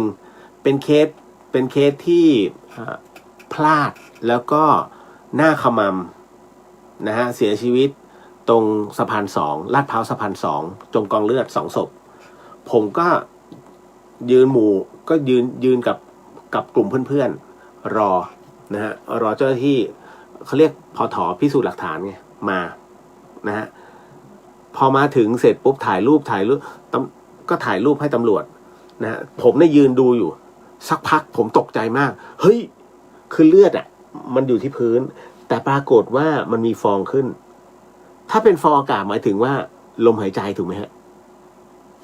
ผมว่าเฮ้ยยังไม่ตายผมก็กระซิบเฮ้ยยังไม่ตายดูดิอ๋อเขาก็บอกตายแล้วอันนี้เขาเรียกเฮือกสุดท้าย ลมที่มันค้างอยู่เฮือกสุดท้ายผมก็เลยรับรู้ว่าอ๋อจริงๆแล้วตายแล้วมันมีลมที่ค้างอยู่ข้างในแล้วมันดันออกมามันเลยทำให้กองเลือดที่มันจมท่วมหน้าเนี่ยเป็นฟองขึ้นมานะฮะอันที่สองวิสามัญอีกอันหนึ่งที่ศพที่ถูกวิสามัญตรงถนนเพชรบุรีตัดใหม่จำได้แม่น นะฮะเป็นเหมือนพวกขโมยรถอ่ะแล้วถูกวิสามัญแล้วคราวนี้ตอนที่ไปถึงเสร็จปุ๊บเนี่ยผมไปถึงคันแรกเลยนะฮะเป็นรถนอเขตเนี่ยนคร44พอไปถึงเสร็จปุ๊บก็ไปยืนดูพื้นที่ก่อนเฝ้าพื้นที่ไม่ให้เข้าเสร็จปุ๊บก็ต้องรอพิสูจน์หลักฐานมาผมได้ยืนใกล้ศพสักพักหนึ่งตอนที่เขามาเสร็จปุ๊บกำลังสำรวจวางป้ายอยู่นะว่ากระสุนอันนี้อยู่ๆฮะผมก็เห็นตรงหน้าอกอะของศพเนี่ยมันอัดลงฟืบแล้ว เด้งขึ้นมาบอกเฮ้ยยังไม่ตายยังหายใจอยู่เลย ผมว่าตัวตกใจเลยเฮ้ยยังไม่ตายพี่ เขายังหายใจอยู่เลยไม่ใช่อันนั้นก็คือเหมือนกับว่ากล้ามเนื้อกระตุกเขาบอกกล้ามเนื้อมันกระตุกก็คือเหมือนกับหน้าอกมันยุบลงมาให้เห็นแล้วก็เด้งขึ้นมาคือเหตุการณ์นี้มันถูกยิงจนตายแล้วประมาณชั่วโมงแล้วไงนั่นแหละเรื่องของเรื่องเราก็มันเป็นอย่างนั้นนี่เอง นั่นน่ะคือสิ่งที่ผมเห็นว่าขยับได้แต่กรณีของผู้ที่เสียชีวิตปกติธรรมดาแล้วถ้าลองขยับได้นะฮะไม่ได้หมายความว่าเขาจะฟื้นอันนี้บอกไว้ก่อนนะฮะดังนั้นคุณลุงเนี่ยถ้าคุณหมอตรวจแล้วนะฮะตรวจแล้วว่าไม่น่าจะเป็นไปได้อันเนี้ยก็สามารถทำได้แต่จริงๆเป็นสิทธิ์ของเรานะว่าขอได้ไหมอย่าฉีดฟอร์มาลีนเผื่อไว้ก่อนนะครับเผื่อไว้ก่อนนะดังนั้นจึงเป็นอะไรที่แบบเนี้ยมันมีอันนึง นะฮะในเรื่องราวของไม่พอดีพอเล่าเรื่องนี้ผมก็นึกถึงนาอีทธมยันตรีซึ่งตามข่าวนะเห็นบอกว่านั่งสมาธิแล้วก็หมดลมไปพอพูดถึงเรื่องของธมยันตรีเสร็จปุ๊บสิ่งหนึ่งที่มันเข้ามาเป็นเรื่องราวของหลวงปู่เสามันก็เลยทำมันก็เลยทำให้มีความรู้สึกว่าเฮ้ยเล่าซะหน่อยดีไหม ประมาณนั้นจริงๆนะฮะคือเรื่องราวตรงเนี้ยผมต้องบอกก่อนว่าสิ่งที่ผมจะเล่าให้คุณผู้ฟังได้ยินได้ฟังเรื่องราวต่อไปนี้นั้นให้ใช้วิจารณญาณในการรับฟังนะฮะเป็นเรื่องราวของครูบาอาจารย์รุ่นใหญ่นะอันนี้ต้องขออนุญาตก่อนนะฮะสาธุไม่ได้ก้าวล่วงนะฮะอะไรที่ผิดพลาดต้องขออโหสิกรรมด้วยก็เล่าไปตามเหตุปัจจัยเล่าไปตามเนื้อเรื่องละกันสาธุนะครับคือเรื่องราวมันเป็นงี้ฮะเราต้องยอมรับว่าในแวดวงของพระกรรมฐานทั้งหมดเนี่ยผู้ที่ให้กำเนิดพระกรรมฐานนั้นแน่นอนที่สุดก็คือหลวงปู่มั่นแต่แท้ที่จริงแล้วถ้าเราสาวลงไปลึกๆแล้วหลวงปู่มั่นไปได้วิชานะฮะหรือว่าการทำกรรมฐานเนี่ยจากผู้ใด อีสานผู้ใด นะจริงๆแล้วเนี่ยหลวงปู่มั่นก็ฝึกตรงเนี้ยกับหลวงปู่เสาพระอาจารย์ของท่านอีกทีหนึ่งก็คือหลวงปู่เสากตสีโลนะฮะแล้วคราวนี้ต้องบอกก่อนว่าพอถึงณตรงเนี้ยหลวงตาบัวท่านก็เลยเล่าต่อหลวงตามหาบัวยานสัมปันโนก็ท่านเลยบอกยกย่องหลวงปู่เสาว่าเป็นพ่อของพระกรรมฐานทางภาคอีสานซึ่งท่านนั้นโดยอุปนิสัยส่วนตัวของหลวงปู่เสาแล้วเนี่ยท่านเป็นพระที่มีเรียกว่าเป็นผู้ที่เจริญทางด้านสมาธิภาวนารวมไปถึงในเรื่องของการปลีกวิเวกหาความสงบท่านจะไม่สูงสิงกับใครเลยนะฮะจึงชอบจะธุดงค์อยู่เป็นประจำนั่นคือหลวงปู่เสาไปปรากฏในป่าในถ้ำนะตลอดไม่ค่อยจะประจำที่ไหนนี่คือวิสัยของหลวงปู่เสาท่านหลังจากที่ท่านได้ก้าวหน้าในการปฏิบัติอันนี้คือกรณีหลวงปู่เสานะฮะท่านก็มาเปิดสำนักปฏิบัติธรรมที่วัดเลียบถ้าใครอยู่ที่จังหวัดอุบลราชธานีก็น่าจะรู้จักวัดเลียบผมเนี่ยกับหลวงพี่ภัสกรเนี่ยผมก็ยังเคยเขียนเลยไปวัดเลียบจะไปกราบพระธาตุหลวงปู่เสานั่นนะฮะก็บังเอิญหลวงพี่ไปถูกกีดกันพระอาจารย์ภัสกรถูกกีดกันด้วยแผงพระฮะ พอเจอแผงพระเหมือนมนต์สะกดอ่ะเดินผ่านไม่ได้ คือจะเดินแบบผ่านไปเลยไม่ได้ไม่ใช่พระภัสกร หลวงพี่จะแวะ เฮ้ยอย่าเพิ่งไปมาดูตรงนี้ก่อน นะหลวงพี่ท่าน นะท่านจะเป็นอะไรแบบเนี้ยนะจะถูกสะกดเหมือนถ้าเป็นอย่างสมมติถ้าเป็นสตรีเข้าไปในห้างเนี่ยจะแพ้ป้ายเซลล์ อันนี้ถ้าเป็นพระหรือว่าพวกสนใจในเรื่องของขลังจะแพ้แผงพระ เดินผ่านไม่ได้ไม่ต้องมีป้ายเซลล์ฮะเข้าไปก่อนเลย นะเหมือนกันพระอาจารย์ภัสกรเหมือนกันเข้าไปที่แผงพระ เพื่อไปดูพระนะครับก็คราวนี้เนี่ยก็เลยต้องบอกก่อนว่า อันนั้นคือท่านไปตั้งที่วัดเลียบนะฮะที่อุบลราชธานีหลวงปู่เสานั้นเป็นพระเถรานุเถระที่ไม่ค่อยชอบพูดนะฮะเงียบมากคือประมาณว่าถ้าใช้คำว่าถ้าพูดเนี่ย1 วัน 2 ประโยคถือว่าเก่ง จริงๆถ้าไม่ค่อยชอบพูดฮะ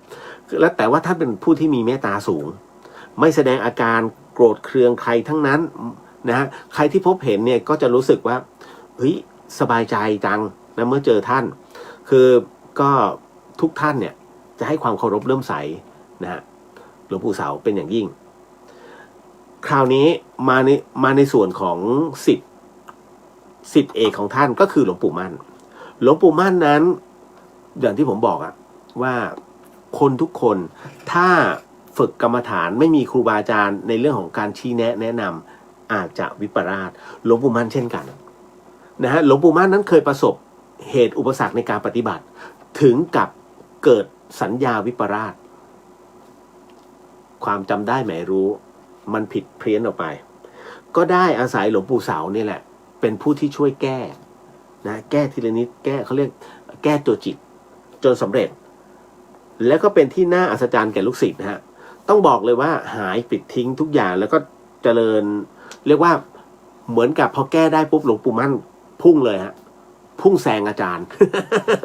เป็นเรื่องจริงนะครับต่อมาคือแต่ท้ายที่สุดแล้วเนี่ยหลวงปู่เสาท่านเป็นคนที่ถ่อมตน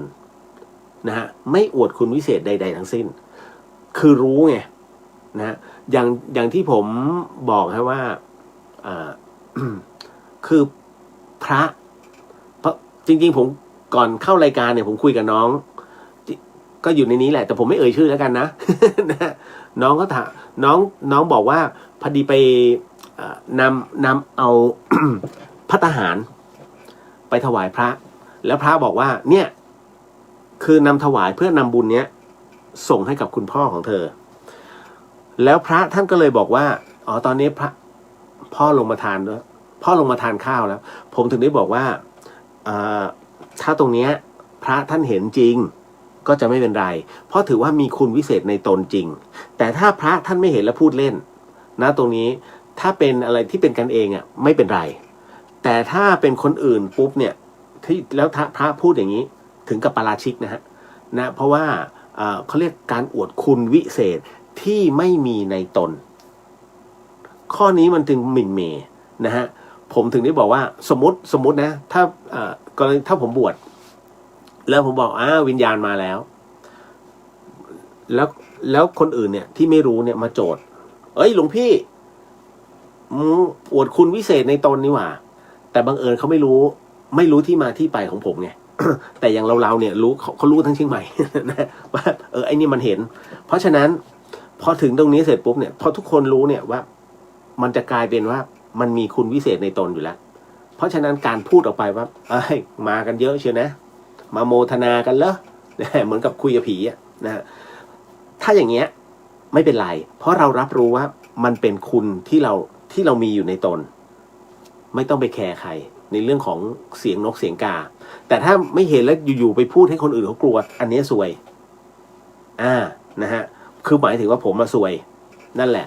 เขาเรียกว่าไปอวดคุณวิเศษที่ไม่มีในตนเพราะฉะนั้นมันจึงเป็นอะไรที่ค่อนข้างหมิ่นเหม่แต่ข้อนี้เนี่ยของหลวงปู่เสาเนี่ยท่านไม่อวดแม้รู้แต่ไม่อวดคุณวิเศษนี่ฮะพระแท้จะเป็นงี้นะฮะคราวนี้หลวงพ่อพุทธฐานิโยหลายๆท่านก็จะรู้จักนะฮะหลวงพ่อพุทธท่านก็เลยเล่าว่าในระหว่างที่อุปถากหลวงปู่เสาครั้งหนึ่ง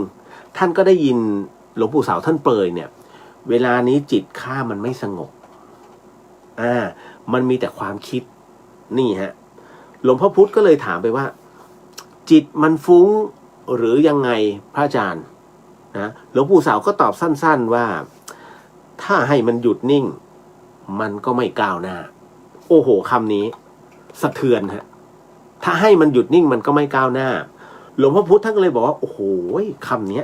กว่าจะเข้าใจเนี่ยเล่นเอาใช้เวลาหลายปีเหมือนหลวงพี่ทิ้งประโยคให้ผมมานั่งคิดเนี่ยโอ้ยกว่าจะมาเก็ตได้นะฮะหลายปีหลวงพ่อพุธท่านก็บอกว่ากว่าจะเข้าใจความหมายของท่านที่ให้มาเนี่ยนะฮะถ้าให้มันหยุดนิ่งเนี่ยมันก็ไม่ก้าวหน้าเนี่ยใช้เวลาอยู่หลายปีฮะท่านก็บอกความหมายว่ามันหมายถึงว่าเวลาปฏิบัติถ้าจิตมันหยุดนิ่งก็ปล่อยให้มันหยุดนิ่งไปอย่าไปรบกวนมัน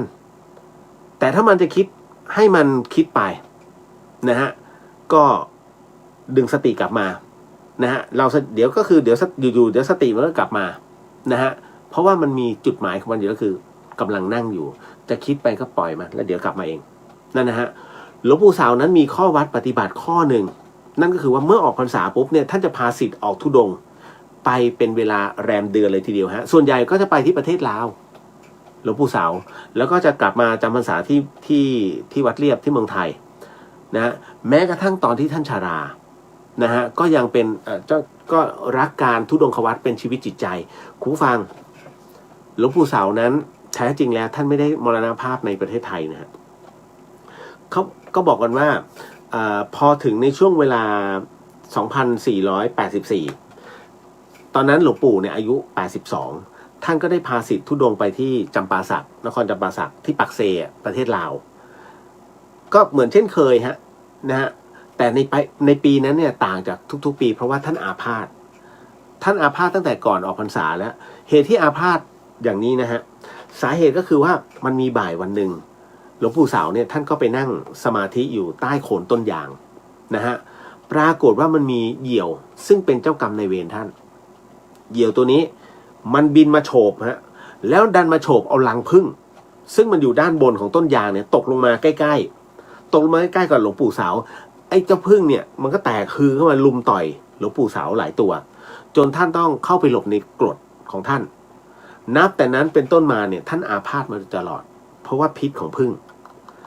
คราวนี้ฮะเมื่อท่านออกธุดงค์เข้าไปนะฮะในลาวเนี่ยได้พักใหญ่คุณผู้ฟังครับปรากฏว่าท่านก็ป่วยหนักศิษย์หลายคนนั้นก็พยายามนำท่านเนี่ยกลับมายังนครจำปาสักแต่ระหว่างนั้นน่ะท่านก็นั่งหลับตามาตลอดคือนั่งสมาธินั่งภาวนามาตลอดฮะเมื่อถึงที่หมายท่านก็ลืมตาขึ้นมาแล้วก็พูดว่าถึงแล้วใช่ไหมนะถ้าถึงแล้วให้นำเอาเราเนี่ยไปที่อุโบสถนะฮะเราจะไปกราบพระซะหน่อยแล้วเราก็จะไปตายที่นั่น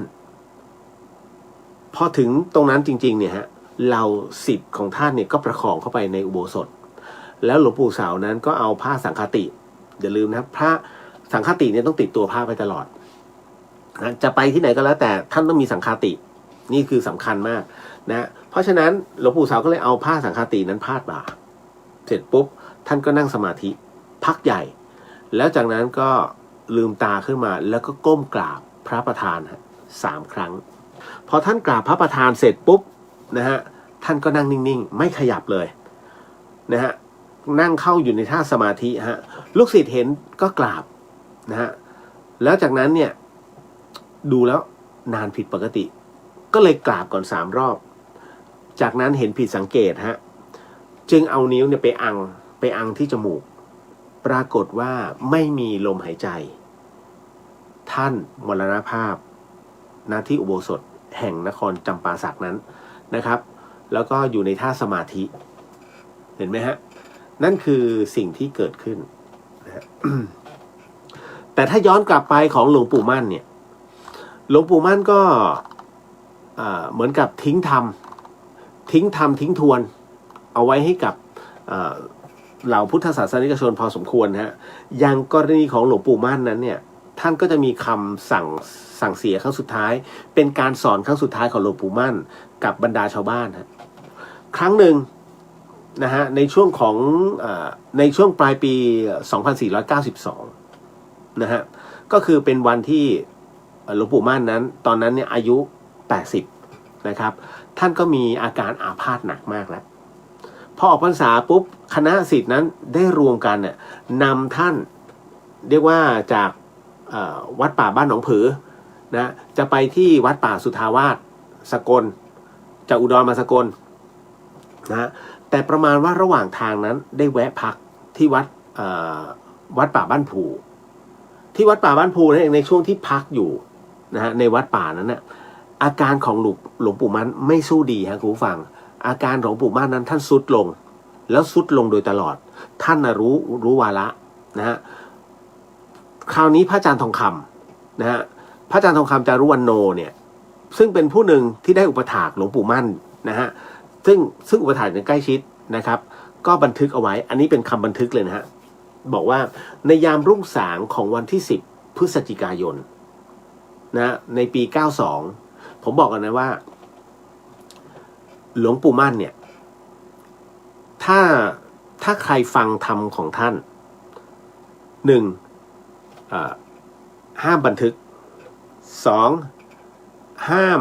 จดในขณะนั้นก็คือจดบันทึกสองห้ามอัดเสียงนะฮะเพราะฉะนั้นจะเป็นข้อห้ามดังนั้นเนี่ยการจดบันทึกไม่ว่าจะเป็นมุโตไทยหรือว่าจะเป็นบันทึกเกี่ยวกับของอาการหลวงปู่มั่นหลังจากที่ท่านเหมือนกับว่าเสร็จสิ้นจากการที่คือยามว่างเนี่ยเอาออกมาแล้วมานั่งพิจารณาเขียนเองอย่างเงี้ยได้ท่านไม่ได้ว่าแต่ขณะที่ท่านสอนห้ามทุกอย่างต้องฟังให้เข้าใจแค่นั้นเลยนะฮะพระอาจารย์ทองคำท่านก็เลยบอกว่า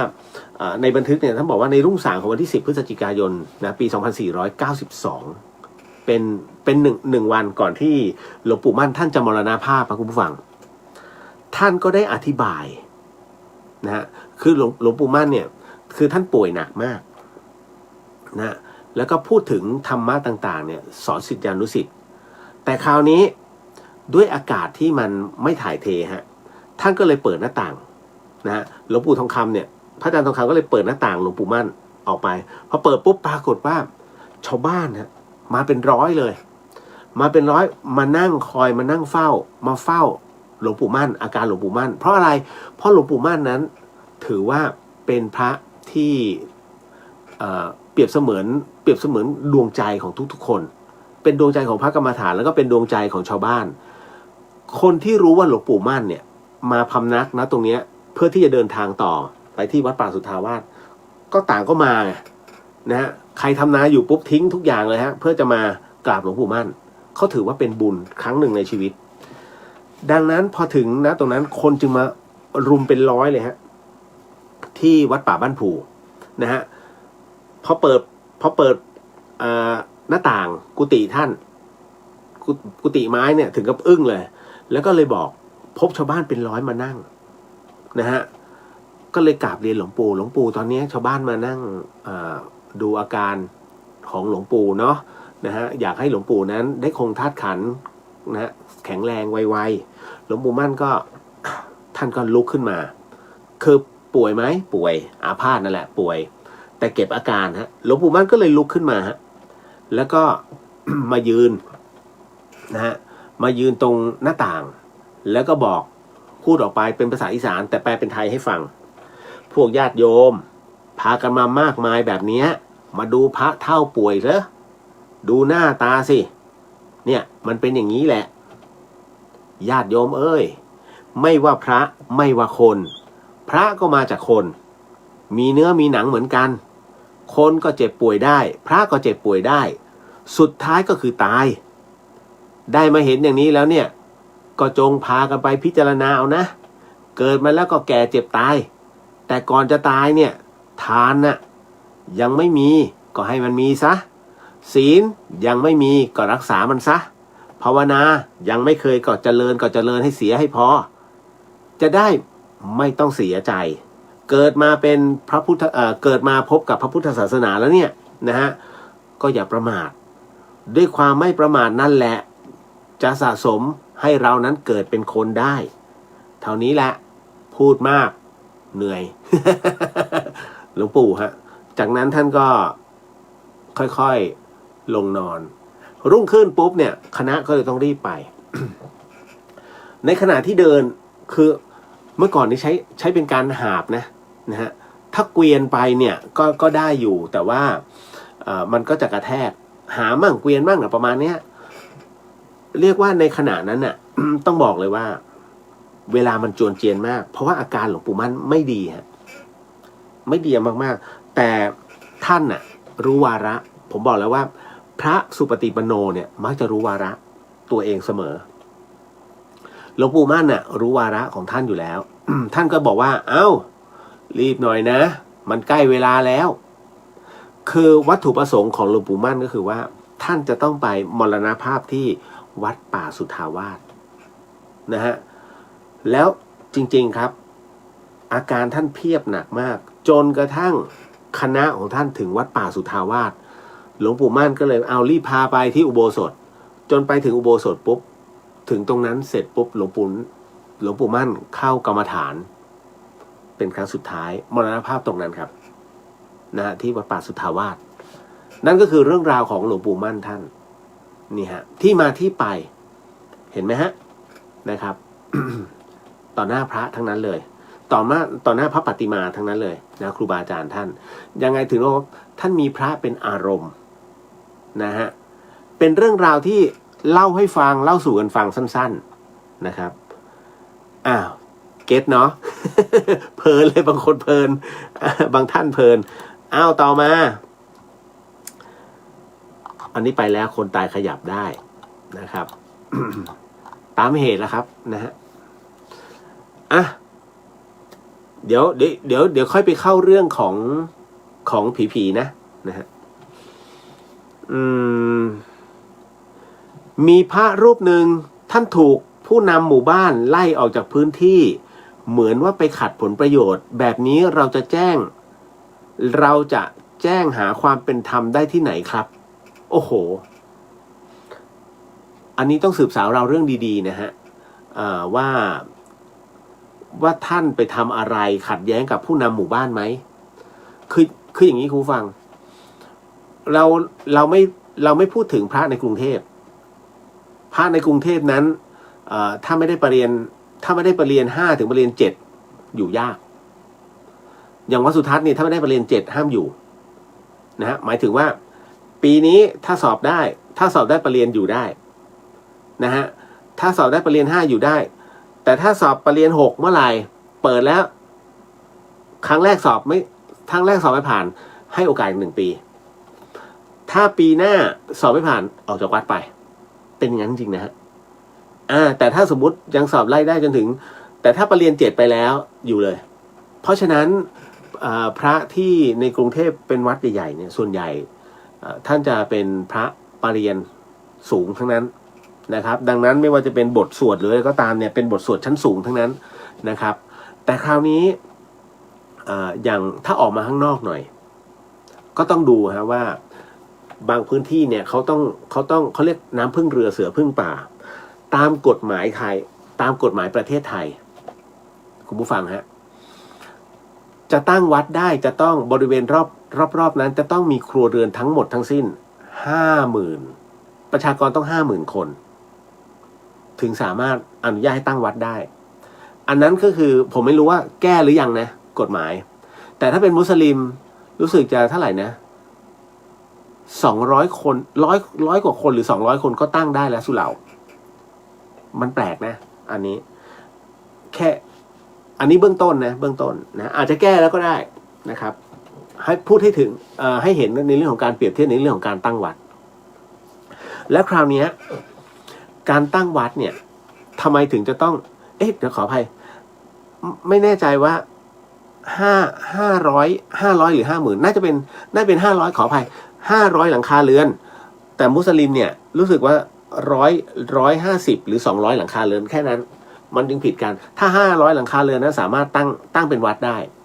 และคราวนี้ก็คือว่าเพราะอะไรจึงเป็นเช่นนั้นเพราะท่านให้ดูว่าโยมนั้นบริเวณรอบๆนั้นต้องเกื้อหนุนพระศาสนาได้อย่างเช่นการบิณฑบาตเป็นต้นการทำเรียกว่าไม่ว่าจะเป็นในเรื่องของการในเรื่องของต่างๆเนี่ยในศาสนาพิธีต่างๆเนี่ยมาร่วมได้เขาจึงมีกฎตรงนี้ เกิดขึ้นคราวนี้ในส่วนของพระกับผู้นำเนี่ยมันต้องไปด้วยกันถ้าสมมติในเรื่องของผลประโยชน์เรื่องอะไรส่วนใหญ่แล้วจะเห็นนะฮะว่าคำสั่งของสมเด็จพระสังฆราชรูปปัจจุบันพระองค์ปัจจุบันนั้นท่านจะบอกว่าไม่ให้พระวุ่นวายกับเรื่องเงินนะฮะซึ่งมันอยู่ในสังฆวัตถุจริงๆที่ในบทบัญญัติพระไตรปิฎกนั้นห้ามแต่ในขณะเดียวกันท่านก็เลยบอกว่าท่านก็เล็งเห็นแหละว่าวัดป่าทั้งหลายเนี่ยที่อยู่ด้านนอกเนี่ยมันจะกระทบกระเทือนก็เลยให้จัดตั้งกรรมการวัดขึ้นมาแต่คราวนี้มันมีปัญหาตรงที่ว่าวัดยิ่งดังนะปัจจัยยิ่งหลั่งไหลแต่พระไม่ได้จับกรรมการจับมีหลายที่ฮะ ส่วนใหญ่แล้วเงินจะไปอยู่ที่บ้านกรรมการ นะฮะถึงเวลาก็จะนิดหน่อยเอ้าเงินวัดเอาเจียดให้วัดแต่ที่เหลือกูเอาเป็นทุกที่ฮะไม่ขออภัยไม่ให้เป็นทุกที่คือไป เป็นซะส่วนใหญ่นะฮะแต่บังเอิญว่าไอ้เราไปเจอตลอดไง นะไอ้เราก็ไปเจอประเภทกรรมการแบบนี้ตลอดนะมันก็เลยทำให้มีความรู้สึกว่าโอ้โหตายแล้วนะฮะเงินวัดแท้ๆท่านจะเอามาบำรุงพระศาสนาก็เล่นซะแล้วเป็นอย่างนี้ฮะนี่คือสิ่งที่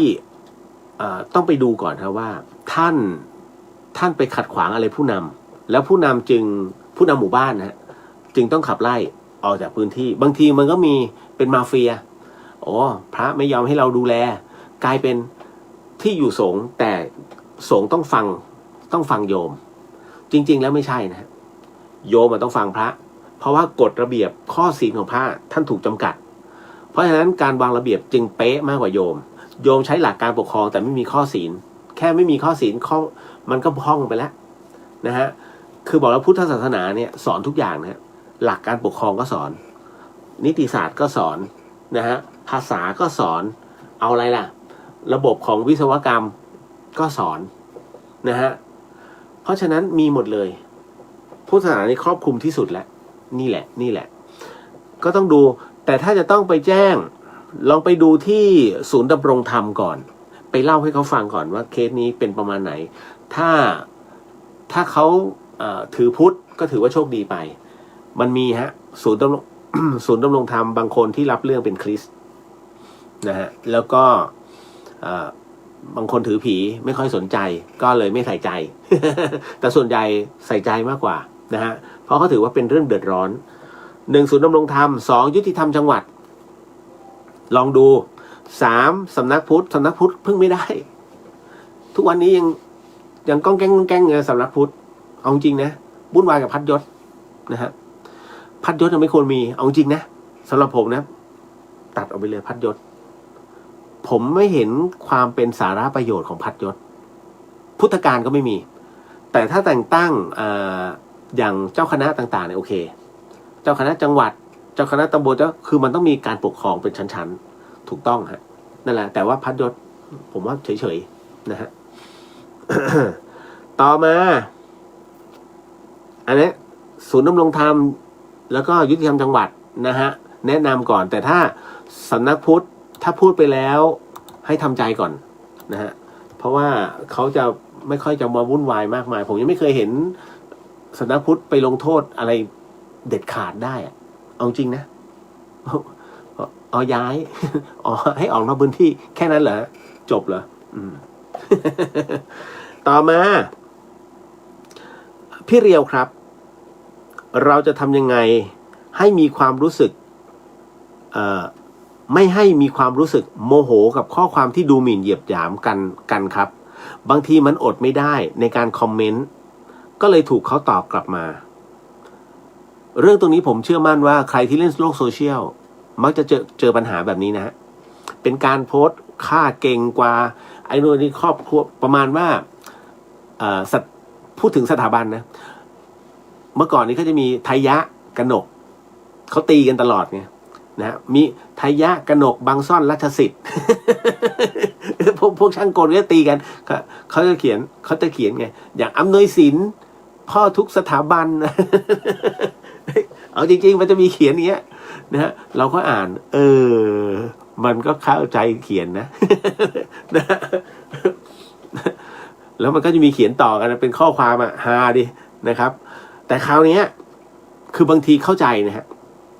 มันจะมีบุคคลประเภทนี้เขียนแล้วก็ดูหมิ่นเหยียดหยามอีกพวกนึงบางทีกลายเป็นไอ้พวกที่เหยียดหยามมันกลายเป็นเพื่อนเราก็ออกรับแทนมันถูกไหมมันก็จะมีผมก็เป็นเอาจริงมีนะฮะแต่ผมเนี่ยเป็นอะไรที่ผมจะพูดไม่เยอะแค่กลางๆยกเว้นว่าอยากจะอธิบายนะฮะเพราะว่าประสบการณ์เราเยอะกว่านะฮะผมเข้าใจนะบางเรื่องนะฮะแต่คราวนี้ถ้ารู้ว่าผมให้คิดก่อนนะกรณีที่บอกถ้าจะต้องไปโมโหเขา1ดูจิตของเราก่อนดูจิตดูใจก่อนอย่าเอาตัวเราอย่าเอาจิตของเราเนี่ยเข้าไปร่วมกับตัวหนังสือนั้นตัวหนังสือเป็นการเขาเรียกเป็นความบ่งบอกถึงอุปนิสัยของคนคนนั้น ตัวหนังสือมันจะบอกได้นะฮะว่าคนเนี้ยมองโลกแบบไหนคนเนี้ยมีประสบการณ์ทางโลกแค่ไหนคนเนี้ยเชี่ยวแค่ไหนมันจะบอกตัวหนังสือจะฟ้องได้น้องๆบางคนอาจจะไม่เข้าใจคำนี้แต่เมื่อการเวลาผ่านไปผู้ใหญ่บางท่านเนี่ยแค่โพสต์ปุ๊บเนี่ยผู้ใหญ่บางท่านเขาจะดูแล้วว่าอ๋อไอเนี่ยนะประมาณนี้แหละไอคนนี้มีอารมณ์แบบนี้ไอคนนี้ไม่ฉลาดเลย เขาจะวิเคราะห์ด้วยตัวหนังสือจะบ่งบอกนิสัยแล้วจะบอกคาแรคเตอร์ของแต่ละคนได้ดังนั้นเขาถึงได้บอกไงว่าอาบน้ำร้อนมาก่อนคำว่าอาบน้ำร้อนหมายถึงว่าประสบการณ์นะฮะที่เจอผู้คนของจริงเนี่ยเขามีเยอะกว่าเราดังนั้นเนี่ยเข้าใจฮะคนที่โพสต์มักจะเป็นพวกวัยรุ่นประสบการณ์น้อยแต่ใจมันร้อนเขาเรียกถ้าแถวบ้านเรียกเปรี้ยวพวกเปรี้ยวนะก็อย่าเอาจิตของเราไปใส่กับตัวหนังสือนะฮะให้รับรู้แล้วก็ขจัดออกไปเพราะว่าถ้าคุณไปโพสต์มันคือบ้านเขา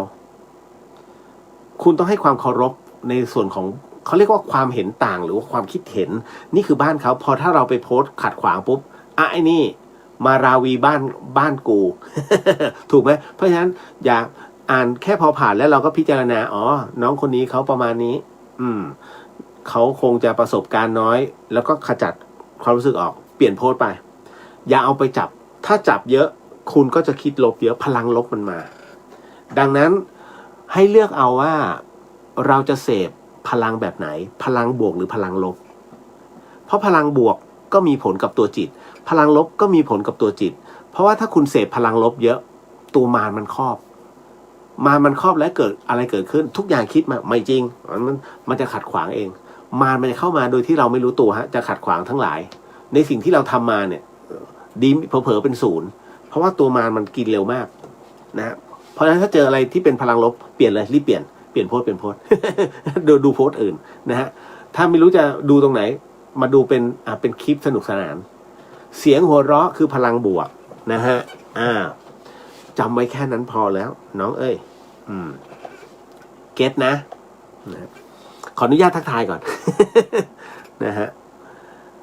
พี่อุทิศสวัสดีค่ะคุณเดียวขอบพระคุณสำหรับนะฮะมันขาดตอนนะฮะ สาระน่ารู้ดีๆสาธุเจ้าค่ะพี่อุทิศเดี๋ยววันพรุ่งนี้ขออนุญาตจะเอาของขวัญที่พี่อุทิศนั้นเอามาโชว์ตรงนี้เลยสวยมากผมก็เลยกะว่าอยากจะทำแจก นะทำแจกนะฮะแล้วก็แต่ว่าก่อนจะไปทำแจกผมจะไปมันก็ต้องทำพิธีก่อนนะนะให้มันดูดีหน่อยเป็นอะไรนั้นเดี๋ยวพรุ่งนี้เฉลยนะครับนะฮะคุณประจาวสวัสดีครับครูพี่เลียวสวัสดีครับนะฮะอุ๋ยตอบว่าดีครับพี่และญาติธรรมทุกท่านคุณจิตนุชาบอกว่าคำว่าเขาจะให้รู้คือให้รู้ในลักษณะยังไงฮะเขาให้รู้ถ้าเขาให้รู้เองใช่ไหมหมายถึงว่า ถ้าข้างบนเนี่ยถ้าเขาอยากให้รู้เดี๋ยวเขาจะมีนิมิตมาให้เรารู้หรือว่ามันจะมีเขาเรียกว่ายังไงดีหมายถึงว่าถ้าสมมุติว่าเราปฏิบัติไปมันจะเกิดขึ้นของมันเองฮะแล้วตัวนี้มันจะเป็นตัวเขาเรียกว่าตัวสงสัยเฮ้ยมันใช่ปะวะมันจริงปะวะในนิมิตนั้นมันเป็นจริงแล้วหาครูบาอาจารย์สอบถามฮะพอสอบถามเสร็จปุ๊บเนี่ยแล้วถ้าครูบาอาจารย์อธิบายปุ๊บนะฮะแล้วคุณหมดสงสัยเขาเรียกสิ้นสงสัยจบนั่นคือจบมันเป็นนิมิตอย่างนั้นนั่นเองนะฮะแต่ไม่ใช่ไปตีเป็นหวยนะคำตรงนี้นะผมถึงต้องอธิบายก่อนถ้าเขาให้รู้เขาให้เรารู้เองแต่นี้พอเขาไม่ให้รู้เนี่ยเราไปฝ่ายรู้เนี่ยมันจะซวยในเรื่องของชาติภพนะฮะเพราะว่าเจ้ากรรมนายเวรจะตามเจอเรื่องของเรื่องฮะนี่แหละถ้าเขาให้รู้เนี่ยหมายถึงว่าบางทีมันติดมาตั้งแต่เกิดเลยมีฮะอย่างหมอบีเนี่ยนะมีเด็กคนหนึ่งซึ่งมีคลิปอยู่5 ขวบนะฮะอันนั้นก็คือของเก่าเขามาแล้วพูดเป็นฉากได้เลยอันนั้นคือเขาให้รู้นะฮะแต่บางอัน ของของของเด็กคนเนี้ย ผมยังติดอยู่เล็กน้อยแต่คำพูดที่น้องเขาพูดออกมาเป็นบทธรรมะซึ่งก็มีพระไปถามเด็กเขาด้วยนะในเรื่องของชาติภพแล้วก็ในเรื่องของข้อธรรมเขาก็ให้ในระดับแบบเด็กๆแต่ว่ามันเป็นคำพูดของสัญญาเก่าฟังดูรู้เลยว่า น้องคนเนี้ยสัญญาเก่ามาแล้วนะฮะอีกหน่อยจะเก่งมากตอนนี้ยังไม่บอกว่าชื่ออะไรนะเดี๋ยวค่อยว่ากัน มีฮะก็นั่นคือเขาติดมาตั้งแต่เกิดเลยนั่นแหละคือบางพวกเนี่ยเขาถูกจองมาแล้วเขาเรียกว่าเกตกุมรักก็คือลัคนาก็คือว่าดวงเกิดของเราเกตก็คือเทวดาเขาขอจองคนเนี้ยเขารู้ว่าคนเนี้ยอีกหน่อยในอนาคตเขาทำประโยชน์ได้เขาจะรู้กันล่วงหน้าเพราะฉะนั้นพวกนี้ก็จะเป็นพวกหนึ่งทำบุญเก่งสองคนในร่างเดียวไม่ใช่เพศสภาพนะฮะ2 คนในร่างเดียวเดี๋ยวจะกลายเป็นคุมดีคุมร้ายไม่ใช่ 2 คนในร่างเดียวหมายถึงว่าประเภทที่มีร่างนะฮะจริงๆเนี่ยคนที่เขามีร่างทรงหรือว่าเขาเรียกมีคนที่จองมาตั้งแต่ในอดีตชาตินะฮะแล้วมาเกิดเนี่ยคนนั้นเขาจะรู้ตัวผมเองก็ตอบไม่ได้นะน้องๆหลายคนเนี่ยมาปรึกษากันว่าเนี่ยพี่หนูปวดหัวมากเลยนะแบบนั้นแบบคนที่มีร่างเป็นของตัวเขาไม่ได้เข้าทรงเป็นอาชีพนะฮะคือเป็นอาชีพเนี่ยผมไม่รู้หรอกบางคนก็ของปลอมเพราะว่าดูแล้วมันไม่ใช่อันนี้เขาเรียกอุปทานผมจะดูรู้ไงว่าใครของจริงมันมีวิธีดูอยู่ฮะ คือมันต้องเป็นแบบเราอะ เราถึงจะรู้มันอธิบายไม่ได้ ไม่ใช่ว่าเก่งนะแต่ว่ามันดูปุ๊บมันจะดูออร่ารู้เลยแต่คราวนี้ในส่วนของคนที่เขาถูกจองมามันจะเป็นลักษณะเป็นลองเช็คกันก่อนนะฮะ1ถ้าคุณจะไปตัดผมคุณจะปวดหัวนะฮะคือประมาณว่าต้องไว้ผมยาวตลอดตั้งแต่เด็กเลยไว้ผมถ้าตัดผมเมื่อไหร่ปุ๊บปวดหัวมีเรื่องราวเข้ามาในชีวิตเยอะแยะนะฮะถ้ามีแฟนและถ้าแฟนลูบหัวสวยใครสวยไม่เราก็เขาสวยผมเจอมาตลอดเลยอย่างน้องผู้หญิงเนี่ยหลายๆคนเป็นร่างคือเป็นร่างโดยที่เขาไม่ได้มาบอกว่าเอ้ยกูมีร่างทรงไม่เขามีร่างของเขาแล้วเขาแต่ว่าเขาไม่ยอมรับขันแล้วปรากฏว่ามีแฟนก็ลูบหัวบ้างโอ้ยดึงผมเล่นดึงปุ๊บแล้วผมหลุดคุณใช่ไหมลดความเลยดีไม่ตายได้แต่แขนหักน้องคนนั้นก็เลยบอกไปว่าเขาครั้งหน้าอย่าเล่นผมฉันอย่าเล่นหัวฉันนะฮะแล้วก็มันมีอะไรหลายอย่างว่ากินก็ต้องมีข้อแม้ในการกินนะฮะและที่สำคัญคือเขาจะรู้ว่าใครเป็นเจ้าของร่างเขาอีกร่างหนึ่งนะซึ่งเขาห้ามตัวเองไม่ได้ลองเช็คดูใครมีอาการแบบนี้นะครับก็ไปอธิษฐานนะฮะถ้าไม่อยากจะเป็นอะไรที่ต้องทรมานเพราะเขาต้องทำบุญบ่อยๆนะฮะกินเหล้าบางทีไม่เมากินเหล้าเหมือนน้ำจืดอ่ะจริงๆฮะนั่นแหละมันมีบางอย่างเหมือนไปกรองให้เขาเรียบร้อยนะแต่กินมากก็ไม่ดีเพราะว่าตัวเขาก็จะแย่เหมือนกันเขาจะรู้นี่แหละพวกเนี้ยที่เขามีอีกคนหนึ่งจองมาจากข้างบนผมพูดเป็นคาแรคเตอร์เบาๆ จริงๆมันมีข้อแม้เยอะเลยนะฮะบางทีไม่ใช่แค่ร่างเดียวเพียบเลยฮะ3-4ร่างเข้ามาในคนเดียวก็มีนี่แหละฮะ คนทรงของแท้ไม่เขาเรียกคนจริง ไม่ต้องโชว์ นะฮะเพราะฉะนั้นเขาจะรู้ในหมู่ครอบครัวนี่ฮะแล้วมันกลายเป็นว่าถ้าใครถูกจองเนี่ยทั้งตระกูลจะต้องมี1 คนเหมือนคุณยายวรนาถเลยทุย ใครกินน้ำลายคุณยายวรนาถไปมึงต้องเป็นตะขาบ อารมณ์เดียวกันฮะเป็นการถูกจองนะฮะเขาเรียกระดับชั้นตระกูล เอาละมาถึงนะฮะผมไล่ไปการ์ดสวัสดีครับพี่เลี้ยวสวัสดีครับผมอุ๋ยศิริลักษณ์บอกว่าอยากฟังจังเลยค่ะ แต่เปิดเสียงไม่ได้ตอนนี้นอนสังเกตอาการห้อง ICU ค่ะให้หายไวๆนะฮะน้องก็โดนเยอะนะฮะ น้องจะเอาแอปเปิลมาให้ผมพอดีมาส่งลูกในมอแล้วก็มีเหตุต้องเข้าโรงพยาบาลด่วนนี่อยู่ ICU แล้วนะฮะ ผมก็เลยบอกว่าถ้าจะเข้ามาฝากเอาไว้แล้วกันถ้าไม่เจอผมเพราะว่าผมไม่ค่อยจะว่างนะฮะหลายๆท่านชอบเซอร์ไพรส์ผมมาถึงธรรมสถานเนี่ยผมบอกว่าผมไม่ชอบเซอร์ไพรส์ขอบอกล่วงหน้าแล้วผมจะเคลียร์ตัวเองได้บางทีเจอผมเซอร์ไพรส์กลับหมายถึงไม่ใช่ไม่ได้ออกไปผมไม่อยู่ นะแล้วก็จะไม่เจออย่างเงี้ยฮะ คุณวดินทร์สวัสดีราตรีสวัสดิ์ครับพี่เลี้ยวครับผม คุณธนา FC ครับพี่เลี้ยวขอบคุณครับคุณนัทสวัสดีค่ะสวัสดีครับผมฮะเอาล่ะอันนี้คุณธงชัยสวัสดีครับพี่เลียวสวัสดีฮะคุณปวีการบอกว่าสวัสดีค่ะคุณเลียวไม่หลับค่ะ นะผมนึกว่าหลับกันแล้วนะบางคนกุ๊บกิ๊บทักทายค่ะพี่เลียวมีคำถามค่ะหลุดเจไปมื้อหนึ่งเรากินซ่อมอีกวันก่อนออกเจได้ไหมคะพอดีวันนี้น้าหนูเนี่ยเอาไอติมกลวยให้กินค่ะปฏิเสธไม่ทัน ขอบคุณค่ะได้คุณรู้ไหม บุญนั้นเนี่ยเกิดจากความตั้งใจ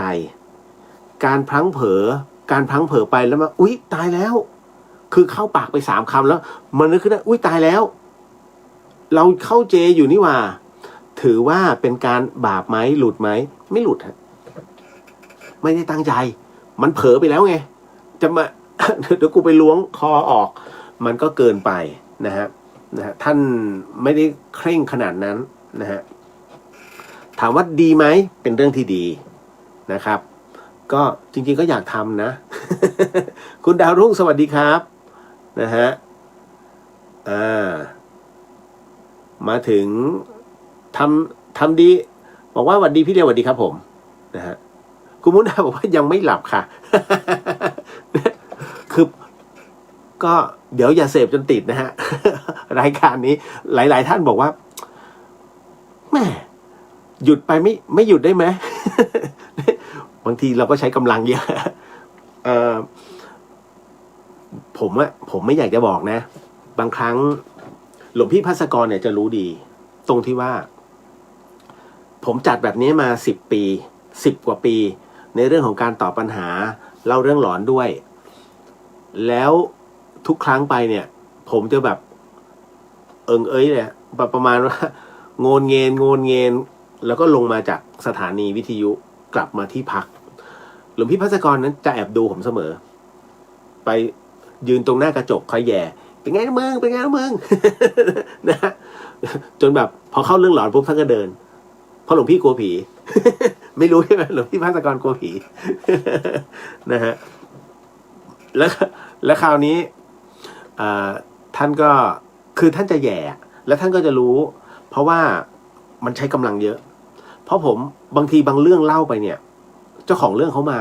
แล้วเขาก็มานั่งข้างๆเนี่ยแล้วก็โอ้ยก็ต้องโมทนากันไปนะฮะเจอเยอะผมกับไอ้เจ้าจ๋าเนี่ยน้องอีกคนหนึ่งเขาเรียกจีจ้านะน้องจ๋าเมื่อก่อนมีคนหนึ่งนะฮะก็ไอ้เจ้าจ๋าก็เจอทุกคืนเหมือนกันก็นั่งจัดอยู่เนี่ยก็มาเหมือนกันมันเป็นการเรียกเขาเรียกเวลาเราคุยเรื่องประเภทเนี้ยนะฮะเจ้าของเรื่องจะรู้ว่าเป็นตัวเขาเพราะดวงจิตเรามันโฟกัสไปแล้วนะฮะแต่ในขณะเดียวกันถ้าไหนที่เป็นอย่างเป็นคำถามอย่างเงี้ยที่น้องชาวดอยอ่ะส่งเรื่องนี้มาอันเนี้ยไม่เกี่ยวนะฮะเพราะฉะนั้นก็เลยต้องบอกที่มาที่ไปก่อนนะว่ามันเป็นอะไรแบบนี้นี่ฮะอันนี้ผมตอบไปแล้วนะในเรื่องของคอมเมนต์นะครับกรณีของไปเจอข้อบทความใน Facebook ของบ้านอื่นเขาเนี่ยแล้วเรารู้สึกไม่ดีอย่าเอาใจไปผูกกับตัวหนังสือเขาแล้วก็ไปลงแอนตี้ในบ้านเขามันคือบ้านเขาเพียงแค่เขาแค่เห็นต่างคิดต่างเราก็ต้องปล่อยนะฮะมันไม่มีใครหรอกที่จะเห็นคิดแบบนี้เดิมได้เพราะคนประเภทคิดเดิมอยู่เรื่อยๆเป็นคนที่ไม่ก้าวเดิน ผมถึงได้บอกว่าใครที่ถูกเพื่อนตำหนิอยู่ทั้งวันทั้งคืนนะช่วยมาบอกทีผมจะบอกเลยว่าไปตามแพทย์โรงพยาบาลสวนปรุงมาเพราะวันทั้งวันมึงไม่ทำอะไรเลยเหรอเอาแต่ตำหนิชาวบ้านเนี่ยบ้าแล้วล่ะคนบ้าแต่ถ้าคนที่เขาคิดดีอาจจะมีอารมณ์บ้างเล็กน้อยแต่มันจะคิดได้เพราะมันถูกระบายออกไปนี่คือสิ่งที่มันเป็นหลักจิตวิทยาคุณใช่ไหมสังเกตอะไรบางอย่างไหมโมโหกันสุดฤทธิ์ตบตีปุกปักพอต่อยอะไรเสร็จปุ๊บจบหายทุกอย่างหายมันเคลียร์ญี่ปุ่นถึงได้คิดค้นวิธีการระบายความเครียดฮะคุณผู้ฟังนั่นก็คือเขาจะไปเอากระถางดินหรือว่าเศษจานกระเบื้องมา5 แผ่นคุณเครียดใช่ไหมคุณเอาจานมาเลยแล้วทุ่มลงมาเพ่ง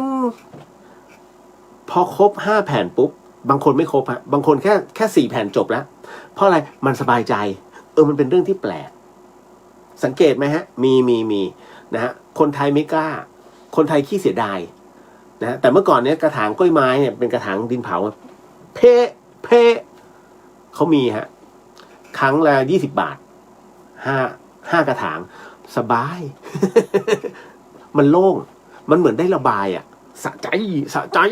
อะไรอย่างเงี้ยเพ่งนี่แหละฮะวิธีการของเขามาเรื่องหลอนคุณผู้ฟังครับสิ่งที่คุณผู้ฟังกำลังจะได้ยินได้ฟังเรื่องราวจากผมต่อไปนี้อย่าเชื่อนะฮะให้ฟังหูไว้หูแล้วก็ใช้วิจารณญาณทุกครั้งในการรับฟังเรื่องราวประเภทนี้ข้อสำคัญอยากให้คุณผู้ฟังได้ฟังเป็นนิยายนะฮะเพราะว่าเรื่องที่ผมกำลังจะเล่าต่อไปนี้เป็นเรื่องที่น้องท่านหนึ่งส่งมาปรึกษานะฮะเรื่องมันเป็นอย่างนี้ฮะน้องก็บอกว่าผมมีเรื่องที่อยากเล่าพร้อมกับคำถามครับพี่คืออย่างนี้ไม่เอ่ยชื่อน้องนะขออภัย ผมเป็นคนดอยนะผมเป็นคนดอยนะครับพี่ที่บ้านผมเนี่ยเขาถือผีกันนะฮะเรื่องของการเส้นไหว้ผีนั้นมีทุกปีแล้วบางส่วนก็ถือคริสต์ครับส่วนผมนั้นเนี่ยเมื่อก่อนก็ถือคริสต์แต่พอได้มาบวชเนี่ยหลวงพ่อท่านก็สอนอะไรหลายๆอย่างนะฮะผมเข้าใจเลยจนผมเข้าใจก็เลยหันมาศึกษาพระพุทธศาสนาแต่คราวนี้เนี่ยเวลากลับบ้านไปทุกคนเป็นคริสต์หมดพ่อกับแม่ผมเนี่ยก็จะให้ผมเนี่ยเหมือนกับเป็นมือเพชฌฆาตฆ่าไก่ฆ่าหมูเรียกว่าฆ่าสัตว์เพื่อเป็นอาหารนะฮะน้องเขาก็เลยถาม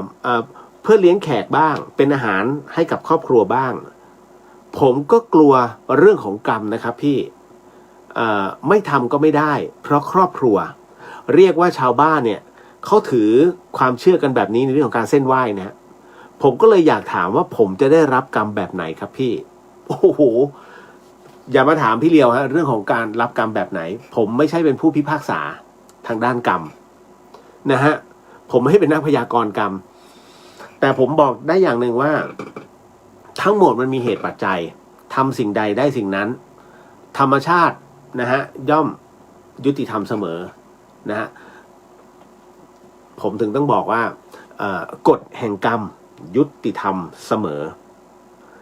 ผู้ที่จะบอกคุณได้เนี่ยมันคือตัวคุณเองและเป็นช่วงของกาลเวลาถ้าฟังรายการผมจะบอกเสมอว่าชีวิตคนทุกคนนั้นน่ะตัวกรรมเป็นตัวเขียนสคริปต์ให้เดินสคริปต์มันไปแบบไหนคุณต้องเดินตามมันสคริปต์ก็คือบทของชีวิตมันจะเป็นแบบตัวกรรมมันลีดให้คุณแล้วคุณกำลังคิดอะไรอยู่พรุ่งนี้คุณจะต้องไปไหนตัวกรรมมันลีดให้คุณแล้วตัวกรรมมันจะเข้าไปในจิตตัวจิตมันจะดลขึ้นมาตามกรรมตามวาระกรรมดังนั้นทั้งหมดทั้งมวลเนี่ยคุณเดินด้วยจิตหมดเพราะฉะนั้นตัวกรรมนั้นที่ยังมันจะเกิดขึ้นกับคุณเนี่ยนะฮะผมเองก็ตอบไม่ได้แต่ในขณะเดียวกันผมช่วยได้พี่เลี้ยวเก่งขนาดนั้นเลยช่วยในเรื่องของบรรเทากรรมให้ชาวบ้านผมไม่ได้เก่งแต่ผมจะบอกว่าผมมาช่วยได้ช่วยแนะแต่จะช่วยได้มากน้อยแค่ไหนขึ้นอยู่กับตัวท่านนะฮะน้องฮะในเมื่อเรานะฮะทำการฆ่าสัตว์จริงๆเขาฆ่าจริงนะคนดอยเนี่ยคุณเอ้ยคือ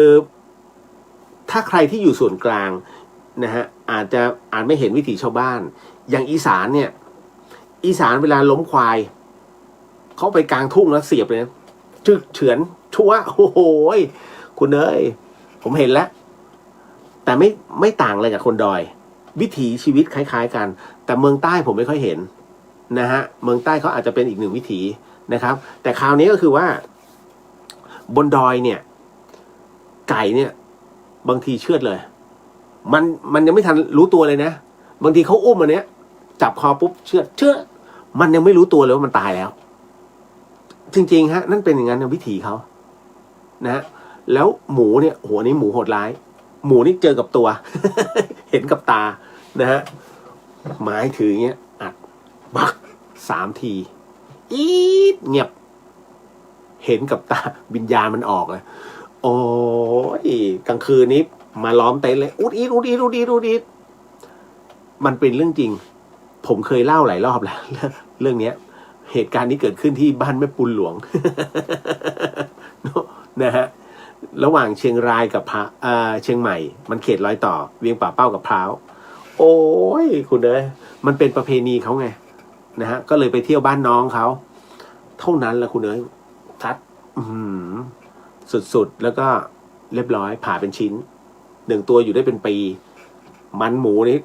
กระทะเบลเลอร์มันเลยฮะน้ำมันหมูเนี่ยที่คุณใช้ทอดอยู่ได้เป็นปีอ่ะตัวหนึ่งนะเพราะฉะนั้นเนี่ยสิ่งที่ผมจะแนะนำได้ก็คือว่าทำบุญนะฮะทำบุญและก็ทำทานอุทิศส่วนกุศลให้สรรพสัตว์ที่คุณได้ฆ่าไป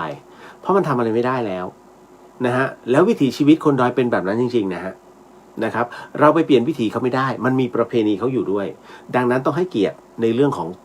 ของความเชื่อเขาด้วยนะฮะอันนี้แก้ให้แล้วนะในส่วนของตัวบุพกรรมนะฮะแม้จะเป็นกรรมที่ต้องเจตนาในการฆ่าเพื่อบรรเทาแต่การเมื่อเขาเป็นอาหารเราแล้วจำได้ไหมที่พระอาจารย์ภัสกรสอนให้โมทนานะฮะว่าในส่วนนี้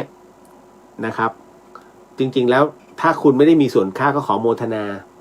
นะขอโมทนาในส่วนของเนื้อหนังมังสาที่ข้าพเจ้ากำลังจะกินต่อไปนี้ให้เป็นประโยชน์กับทางพุทธศาสนาเพื่อข้าพเจ้าจะได้ทำประโยชน์ให้กับพุทธศาสนาต่อไปสาธุแล้วก็เรียบร้อยเลยกินเลยแต่อันเนี้ยเมื่อคุณเป็นผู้ลงมือฆ่าแล้วก็ต้องขอโมทนากับสัมภวิญญาณของเขาว่าต่อไปนี้ก็อะไรที่เป็นความดีขอโมทนาความดีให้แล้วก็ทำบุญทำทานให้เขานะเพราะว่ามันเป็นเหตุจำเป็นใช่ไหมเพื่อพ่อเพื่อแม่เพื่อครอบครัวนะฮะมันมีเหตุฮะอันนี้เขาเรียกว่าตัดสินใจยากเช่นเดียวกับกรณีอันหนึ่งไงที่ผมเคยอธิบายนานมากเรื่องของปลวกกินบ้านกับการฆ่าปลวกตกลงคุณจะเอาบ้านหรือเอาปลวก เห็นไหมมันคาบเกี่ยวกันมากเลยว่าปลวกกำลังกินบ้านฉันอยู่ฉันจะเอายาฆ่าแมลงเนี่ยฉีดปลวกดีฉีดปลวกเพื่อมันตายก็ปานาถูกไหมหรือจะปล่อยให้มันกินแล้วแต่มึงแต่คุณจะไม่มีหลังคา ไม่มีบ้านให้อยู่เลือกเอาถูกไหมฮะทุกคนก็ต้องเลือกบ้านนะฮะแล้วทางที่ถูกต้องคืออะไรนะฮะทางที่ถูกต้องก็คือถ้าเป็นไปตามเหตุปัจจัยเดินออกจากบ้านเฉยๆ นี่คือศาสนาพุทธ คือฆ่าไปมันก็บาปกรรมทุกชีวิตย่อมมีความหมายมันมีดวงจิตไงนั่นแหละฮะก็ถ้าเป็นผมควรเลือกฆ่าแต่ผมจะให้เวลาจำได้ไหมผมจะบอกวันนี้ให้มึงกินกัน1 วันวันพรุ่งนี้ตอนเที่ยงถ้ายังไม่ออกจากบ้านฆ่าไปขออนุญาตนะข้าพเจ้าขอใช้สิทธิ์ในส่วนของการเป็นเจ้าบ้านนะฮะเพราะฉะนั้นพูดมันไปก่อนผมก็พูดเหมือนกันเฮ้ยบางทีก็คาดไม่ถึงนะในสิ่งที่เราพูดอันนี้เจอกับตัวเห็นกับตาเพราะผมเป็นคนพูดกับตัวเองมดดำไม่ใช่คชาพานะฮะมดดำเนี่ยมันมาเวลามันขึ้นมันไม่ได้มาตัวเดียวมันเหมือนกับไปบอกญาติพี่น้องมันมาทั้งเหล่ากอเลยให้มาตรงนี้ดิให้ตรงนี้มันมีน้ำตาลเยอะมันมาเยอะมากมาเป็นพันๆผมก็เห็นแล้วมันขึ้นตามขอบหน้าต่างแล้วเข้าห้องมาอีกนะเริ่มกินพื้นที่แล้วผมก็เลยบอกว่า ให้1 วันนะพรุ่งนี้เนี่ยหลังจากตอนเช้าทำความสะอาดอะไรเสร็จปุ๊บกลับมาถ้าพวกแกยังอยู่ตายนะบอกไว้ก่อนเพราะถือว่าลุกล้ำอาณาเขตพอรุ่งเช้าปุ๊บผมขึ้นไปทำความสะอาดนะฮะตอนนั้นหลวงพี่ภัสกรท่านก็อยู่ก็เลยขึ้นมาเสร็จปุ๊บพอทำความสะอาดเสร็จปุ๊บเดินกลับลงมาเฮ้ยมดหายหมดเลยฮะหายจริงๆผมยังบอกหลวงพี่ดูดิเมื่อคืนขู่มันไว้แล้วกลางคืนมาไหมไม่มาเขาก็ไม่มาจริงอันนั้นน่ะตั้งแต่นั้นผมยึดคำนี้เป็นต้นมาเลยนะเหมือนกันถ้ายุงบินเข้ามาผมเล่นเลยให้มึง1 คืนพรุ่งนี้ออกไปมีเวลาให้เขาไม่งั้นขอใช้ในส่วนของการเป็นสิทธิของเจ้าของห้องเดี๋ยวมาว่ากันนะให้โอกาสแล้วผมจะเปิดทั้งหมดเลยปรากฏว่าไอ้ตัวนี้บินออกไอ้ตัวใหม่เข้ามา3 ตัว นึกให้กูเซ็งเลยนะสุดท้ายมันก็ต้องสังหารนั่นแหละฮะให้โอกาสเขาแล้วไงลองให้โอกาสเขาก่อนตอนนั้นพอถึงตรงนี้ถึงได้บอกไงฮะโมทนาเป็นบุญต่อมายังไม่ได้จบแค่นี้ฮะหลอนตรงไหนหลอนตรงนี้คุณผู้ฟังเขาบอกว่าอีกคำถามหนึ่งครับพี่เลียวปรากฏว่าข้างบ้านผมเนี่ยนะเป็นญาติกันเขาตายแล้วเขาก็เอาร่างเนี่ยเอาศพเนี่ยไปฝังที่สุสานชาวดอยเขาจะนิยมฝังมากกว่าเผานะฮะก็เอาศพนั้นไปฝังนะฮะแล้วคราวนี้ปรากฏว่าตกกลางคืนเขาก็มีการดื่มกินกันคือบางชนเผ่าเขาจะมีการเฉลิมฉลองนะเหมือนกับไม่ให้คนที่อยู่เป็นทุกข์เขาก็เหมือนคล้ายๆของคริสต์นั่นแหละนะฮะเขาจะมีกินส่วนใหญ่ก็จะหนักเหล้าหนักเบียร์แต่คนดอยกินเบียร์สุดๆผู้หญิงดอยคุณเลยเขาไม่ได้มากินนิดๆหน่อยๆฉันเมาเหมือนไม่ซัดกันเป็นหลัง เรื่องจริงนะผู้หญิงดอยกินเบียร์เป็นหลัง นะ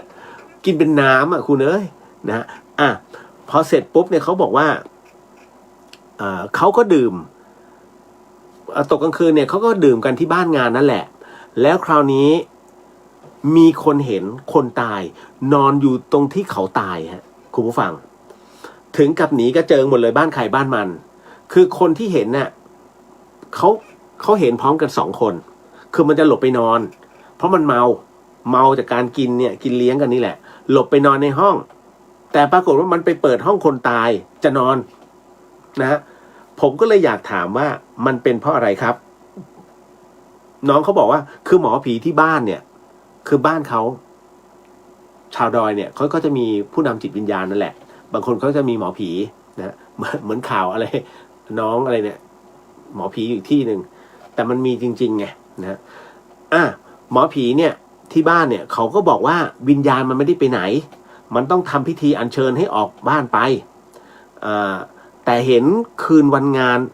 เขาบอกว่าเห็นวิญญาณเนี่ยนอนอยู่ที่ตรงที่เขาตายเนี่ยนอนตายเนี่ยแค่คืนเดียวก็คือวันที่ฝังก็คือวันที่เป็นงานแต่หลังจากนั้นอีก2 วันที่หมอผีมาทำพิธีเนี่ยฮะอันนั้นไม่มีแล้วนะฮะก็ขอบคุณครับขอโทษด้วยครับพี่พอดีส่งของแล้วนอนฟังในรถ แหมอันนี้วิทยุฮะ เอาละครับเดี๋ยวผมจะบอกกรณีหลังคุณผู้ฟังครับกรณีของยังเห็นคนตายที่นอนอยู่ในที่ที่เขาตายเขาเรียกนอนทับที่นะนอนทับที่เนี่ยหมายถึงว่าทั้งคนเป็นก็นอนทับที่ได้นะคนเป็นไปนอนทับที่คนตายอันนี้ก็รู้สึกอึดอัดแต่คนตายเองเนี่ยเมื่อยังไม่รู้ว่าตายก็ยังนอนอยู่ตรงนั้นอีกอย่างนึงก็คือว่าหลักพระพุทธศาสนานั้นสอนให้รู้ในเรื่องของวัฏฏะสงสารถูกไหมฮะการเวียนว่ายตายเกิดในขณะเดียวกันพระพุทธเจ้าของเราก็สอนในเรื่องของ1ในอริยสัจ4ก็คือการเกิดแก่เจ็บตายดังนั้นผู้ที่ไม่ได้เรียนรู้ในหลักของพุทธศาสนาเนี่ยเขาก็จะไม่ค่อยอะไรมากมายโดยเฉพาะยิ่งศาสนาคริสต์นั้นไม่สอนให้เชื่อในเรื่องวิญญาณแต่ในขณะเดียวกันชนเผ่าต่างๆเนี่ยเขาก็ยังมีการเขาเรียกถือผีอยู่บางส่วนการถือผีนี่เองเนี่ยฮะเมื่อมันเป็นการประกอบพิธีตามบรรพบุรุษผีก็คือผีวิญญาณก็คือ1 หน่วยพลังงานนี่แหละซึ่งมันยังคงอยู่ณตรงนั้นผมถึงได้บอกเสมอว่า คนที่ถือผีเมื่อตายไปเนี่ยตามหลักพุทธศาสนาไปไหนฮะนรกหรือสวรรค์ไม่ได้ไปไหนยังคงวนเวียนอยู่เป็นผีอยู่เหมือนกันเพราะอะไรก็มีผีเป็นสารณะไม่ได้มีพระเป็นสารณะถ้ามีพระเป็นสารณะอันนั้นจะรู้ว่าคุณโทษประมาณไหนแต่ถ้ามีผีเป็นสารณะอยู่ตามผีปีหนึ่งกิน1 หนเมื่อไหร่ก็ตามที่เขาทำพิธีเมื่อนั้นได้กินไม่ได้กินบ่อยๆนะฮะนั่นแหละถึงได้กระจายไปตามป่าตามต้นไม้ใหญ่ๆในป่าเรียกผีป่ามีตลอดนั่นน่ะเรื่องราวแบบนี้พอมาถึงตรงนี้เนี่ยต้องบอกกันเลยว่าที่คุณเห็นที่น้องเห็นเนี่ยเป็นวิญญาณผู้ตายจริงๆนะฮะเขาอาจจะคือตอนที่เสียชีวิตออกจากบ้านไปไม่ได้ทำประตูป่าใช่ไหมนะฮะมันจะมีกรรมวิธีเขาเรียกพิธีหนึ่งนะของคนภาคกลางนะในเรื่องของความเชื่อในเรื่องของเขาเรียกว่าเอาพราหมณ์เข้ามาแล้วกันเอาพราหมณ์เข้ามาพูดนิดหนึ่งนะฮะเขาเรียกประตูป่าเมื่อไหร่ก็ตามที่มีการเสียชีวิตในบ้านการเอาร่างออกไปเนี่ยวิญญาณเขาจะตามร่างเสมอนะฮะตอนแรกจะไม่รู้หรอกเมื่อเอาร่างออกจากบ้านปุ๊บประตูบ้านปุ๊บเนี่ยคุณไปเด็ดดอกไม้ไปเด็ดต้นใบไม้มากิ่งไม้เล็กๆเอามาผูกตรงไหนที่เป็นทางเข้าบ้านคุณเอาผูกไว้ถ้าสมมติมีประตูหลังก็เด็ดมาอีกกิ่งหนึ่งผูกกับเชือกเล็กๆห้อยไว้นะข้างหน้ากับข้างหลังไม่ต้องทำอะไรไม่ต้องอธิษฐานไม่ต้องอะไรเลยฮะเขาเรียกเป็นการพลางคืออะไรเขามีความเชื่อว่าอันนี้ผมพูดถึงในเรื่องของพราหมณ์นะฮะคราวนี้เขาก็มีความเชื่อว่าเมื่อเคลื่อนศพออกไปเคลื่อนสังขารออกไปวิญญาณก็จะตามสังขารนั้นไปด้วยแกไปไหนฉันไปด้วยแกไปไหนฉันไปด้วยแต่คราวนี้เมื่อรับรู้ว่าตนนั้นนะคือรับสภาพแล้วว่าตัวเองเนี้ยตายแล้วนะฮะคราวนี้ขอกลับบ้านพอกลับบ้านมาเดินมาถึงหน้าบ้านเขาจะมองซ้ายมองขวาอ้าวเฮ้ยบ้านกูไปไหนวะประมาณนี้นะฮะบ้านกูไปไหนวะทำไมมันมีแต่ป่าเขาจึงเรียกว่าประตูป่าเป็นการพรางไม่ให้รู้ว่าตรงเนี้ยเป็นบ้านตนดังนั้นเขาจะหลงทางวิญญาณจะหลงทางท้ายที่สุดแล้วเขาก็จะเดินเขาเรียกไปตามทางของเขาเห็นไหมแต่ถามว่าคุณจะใจร้ายขนาดนั้นเหรอเพราะว่าคนที่ตายนั้นคือเป็นญาติเราเป็นผู้ที่อันเป็นที่รักของเราถูกไหมจะไม่ให้เขาเข้าบ้านเลยเหรอบางคนบอกใช่ไม่อยากให้เข้าบ้านกูกลัว แต่เอาแล้วตอนที่เขาไม่ตายทำไมตอนที่เขาไม่ตายทำไมไม่กลัวล่ะถูกไหมฮะเพราะนั่นเป็นต้นกำเนิดของสิ่งที่บอกว่ามนุษย์เป็นสัตว์ที่รักในสปีชีส์เดียวกันต่างสปีชีส์เมื่อไหร่ปุ๊บกูไม่รัก ถูกไหมฮะเพราะฉะนั้นมนุษย์จึงเป็นสัตว์สังคมเมื่อไหร่ก็ตามที่คุณตายปุ๊บหลุดจากสังคมนั้นไปแล้วกูจับต้องไม่ได้แล้วมาโผล่อีกทีนึงไม่เอานะ อย่านะกลัวทันทีเห็นไหมครับนั่นน่ะเพราะฉะนั้นนะตอนนี้ผมยังมีเนื้อหนังมังสาอยู่รักเอาไว้ เมื่อไหร่ก็ตามเนี่ยผมนอนแข็งๆนะฮะแล้วหลุดไปเมื่อนั้นคุณจะไม่รักแล้วไม่เอาไม่ต้องมาก็ได้พี่เลียว เดี๋ยวหนูฟังของเก่าดูก็ได้ มันจะกลายเป็นอย่างนั้นไปนะฮะเพราะฉะนั้นนี่คือสัจธรรมฮะถามว่ารักแท้มีจริงไหมมีตอนมีร่างเมื่อไหร่ก็ตามที่มาแบบเละๆ กูไม่รักแล้วรักไม่ลง เละๆแล้วดุๆด้วยเมื่อนั้นเราจะสยอง เก็ตนะครับ เรื่องราวตรงนี้เอาละครับ คุณอลงบอกว่าสวัสดีครับพี่สวัสดีฮะเอาล่ะคุณนิดโมทนาสาธุนะครับ คุณสวัสดีค่ะดีเจเลียวแชร์แล้วนะคะขอบพระคุณฮะจะจบแล้ว นะฮะคุณน้องนุชสวัสดีค่ะคุณเลียวสวัสดีครับผมนะฮะแล้วก็คุณสาวินีบอกว่าผมลูกฟักดีหรือไม่ดีคะพรมลูกฟักเป็นรูปฟักเหรอฮะอันนี้ไม่มั่นใจขอติดไว้ก่อนนะฮะคุณขวัญตาบอกว่าสวัสดีค่ะคุณเรียวอยากทราบว่าคนที่กราบไหว้เคารพบูชาองค์พระสัมมาสัมพุทธเจ้านั้นแต่เล่นวิชาอาคมไหว้เทพแบบที่เคยส่งในคลิปให้ดูนะฮะให้ดูอะค่ะ สงสัยจังเลย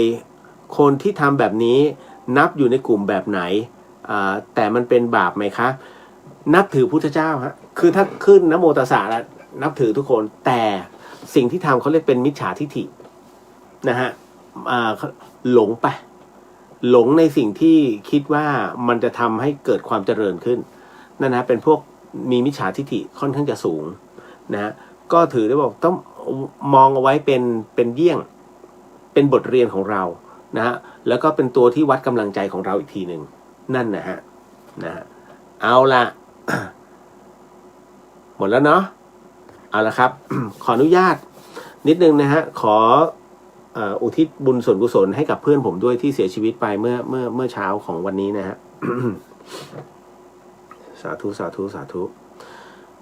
ยะถาวาริวหาปุราปริปุเรนติสาคะรังเอวะเมวะอิโตตินังเปตานังอุปกปติอิชิตังปฏิตังตุมหังคิปะเมวะสมิชันตุสัพเพปุเรนตุสังกปาจันโทปนรโสยถามณิโชติระโสยถาสัพพิติโยวิวัชชันตุสัพพโรโกวินันสตุมาเตภวะวันตรายโยสุขีทีคายุโกภวะอภิวาทนาสิริสนิจังวุฒาปัจจายโนจัตตารโอธรรมาวะทันติอายุวันโนสุขังพระลังนิพพานังปรมังสุขังสาธุสาธุสาธุสาธุนะฮะ เอาละคุณผู้ฟังครับสิ่งหนึ่งสิ่งใดที่ผิดพลาดพลั้งไปในค่ำคืนนี้ก็ต้องขออโหสิกรรมนะที่นี้ไม่ได้ตั้งใจหรือมีเจตนานะฮะก็ขอมอบอานิสงส์ในค่ำคืนนี้ให้กับผู้ฟังที่ฟังทางสถานีวิทยุ FM 104.50 เมกะเฮิรตซ์นะทุกท่านนะฮะแล้วก็จังหวัดใกล้เคียงด้วยทั้งจังหวัดเชียงใหม่แล้วก็จังหวัดใกล้เคียงให้ได้รับอานิสงส์ผลบุญในค่ำคืนนี้ด้วยรวมไปถึงผู้ฟังที่ฟังในช่องของ YouTube วัดฝายหินแล้วก็ช่องของ Facebook ของวัดฝายหินทุกๆช่องเลยก็ขอให้ได้รับอานิสงส์ผลบุญในค่ำคืนนี้ด้วยเช่นกันนะฮะก็ขอมอบอานิสงส์ผลบุญในค่ำคืนนี้ให้กับคุณนาวิมลธมยันตรีรวมถึง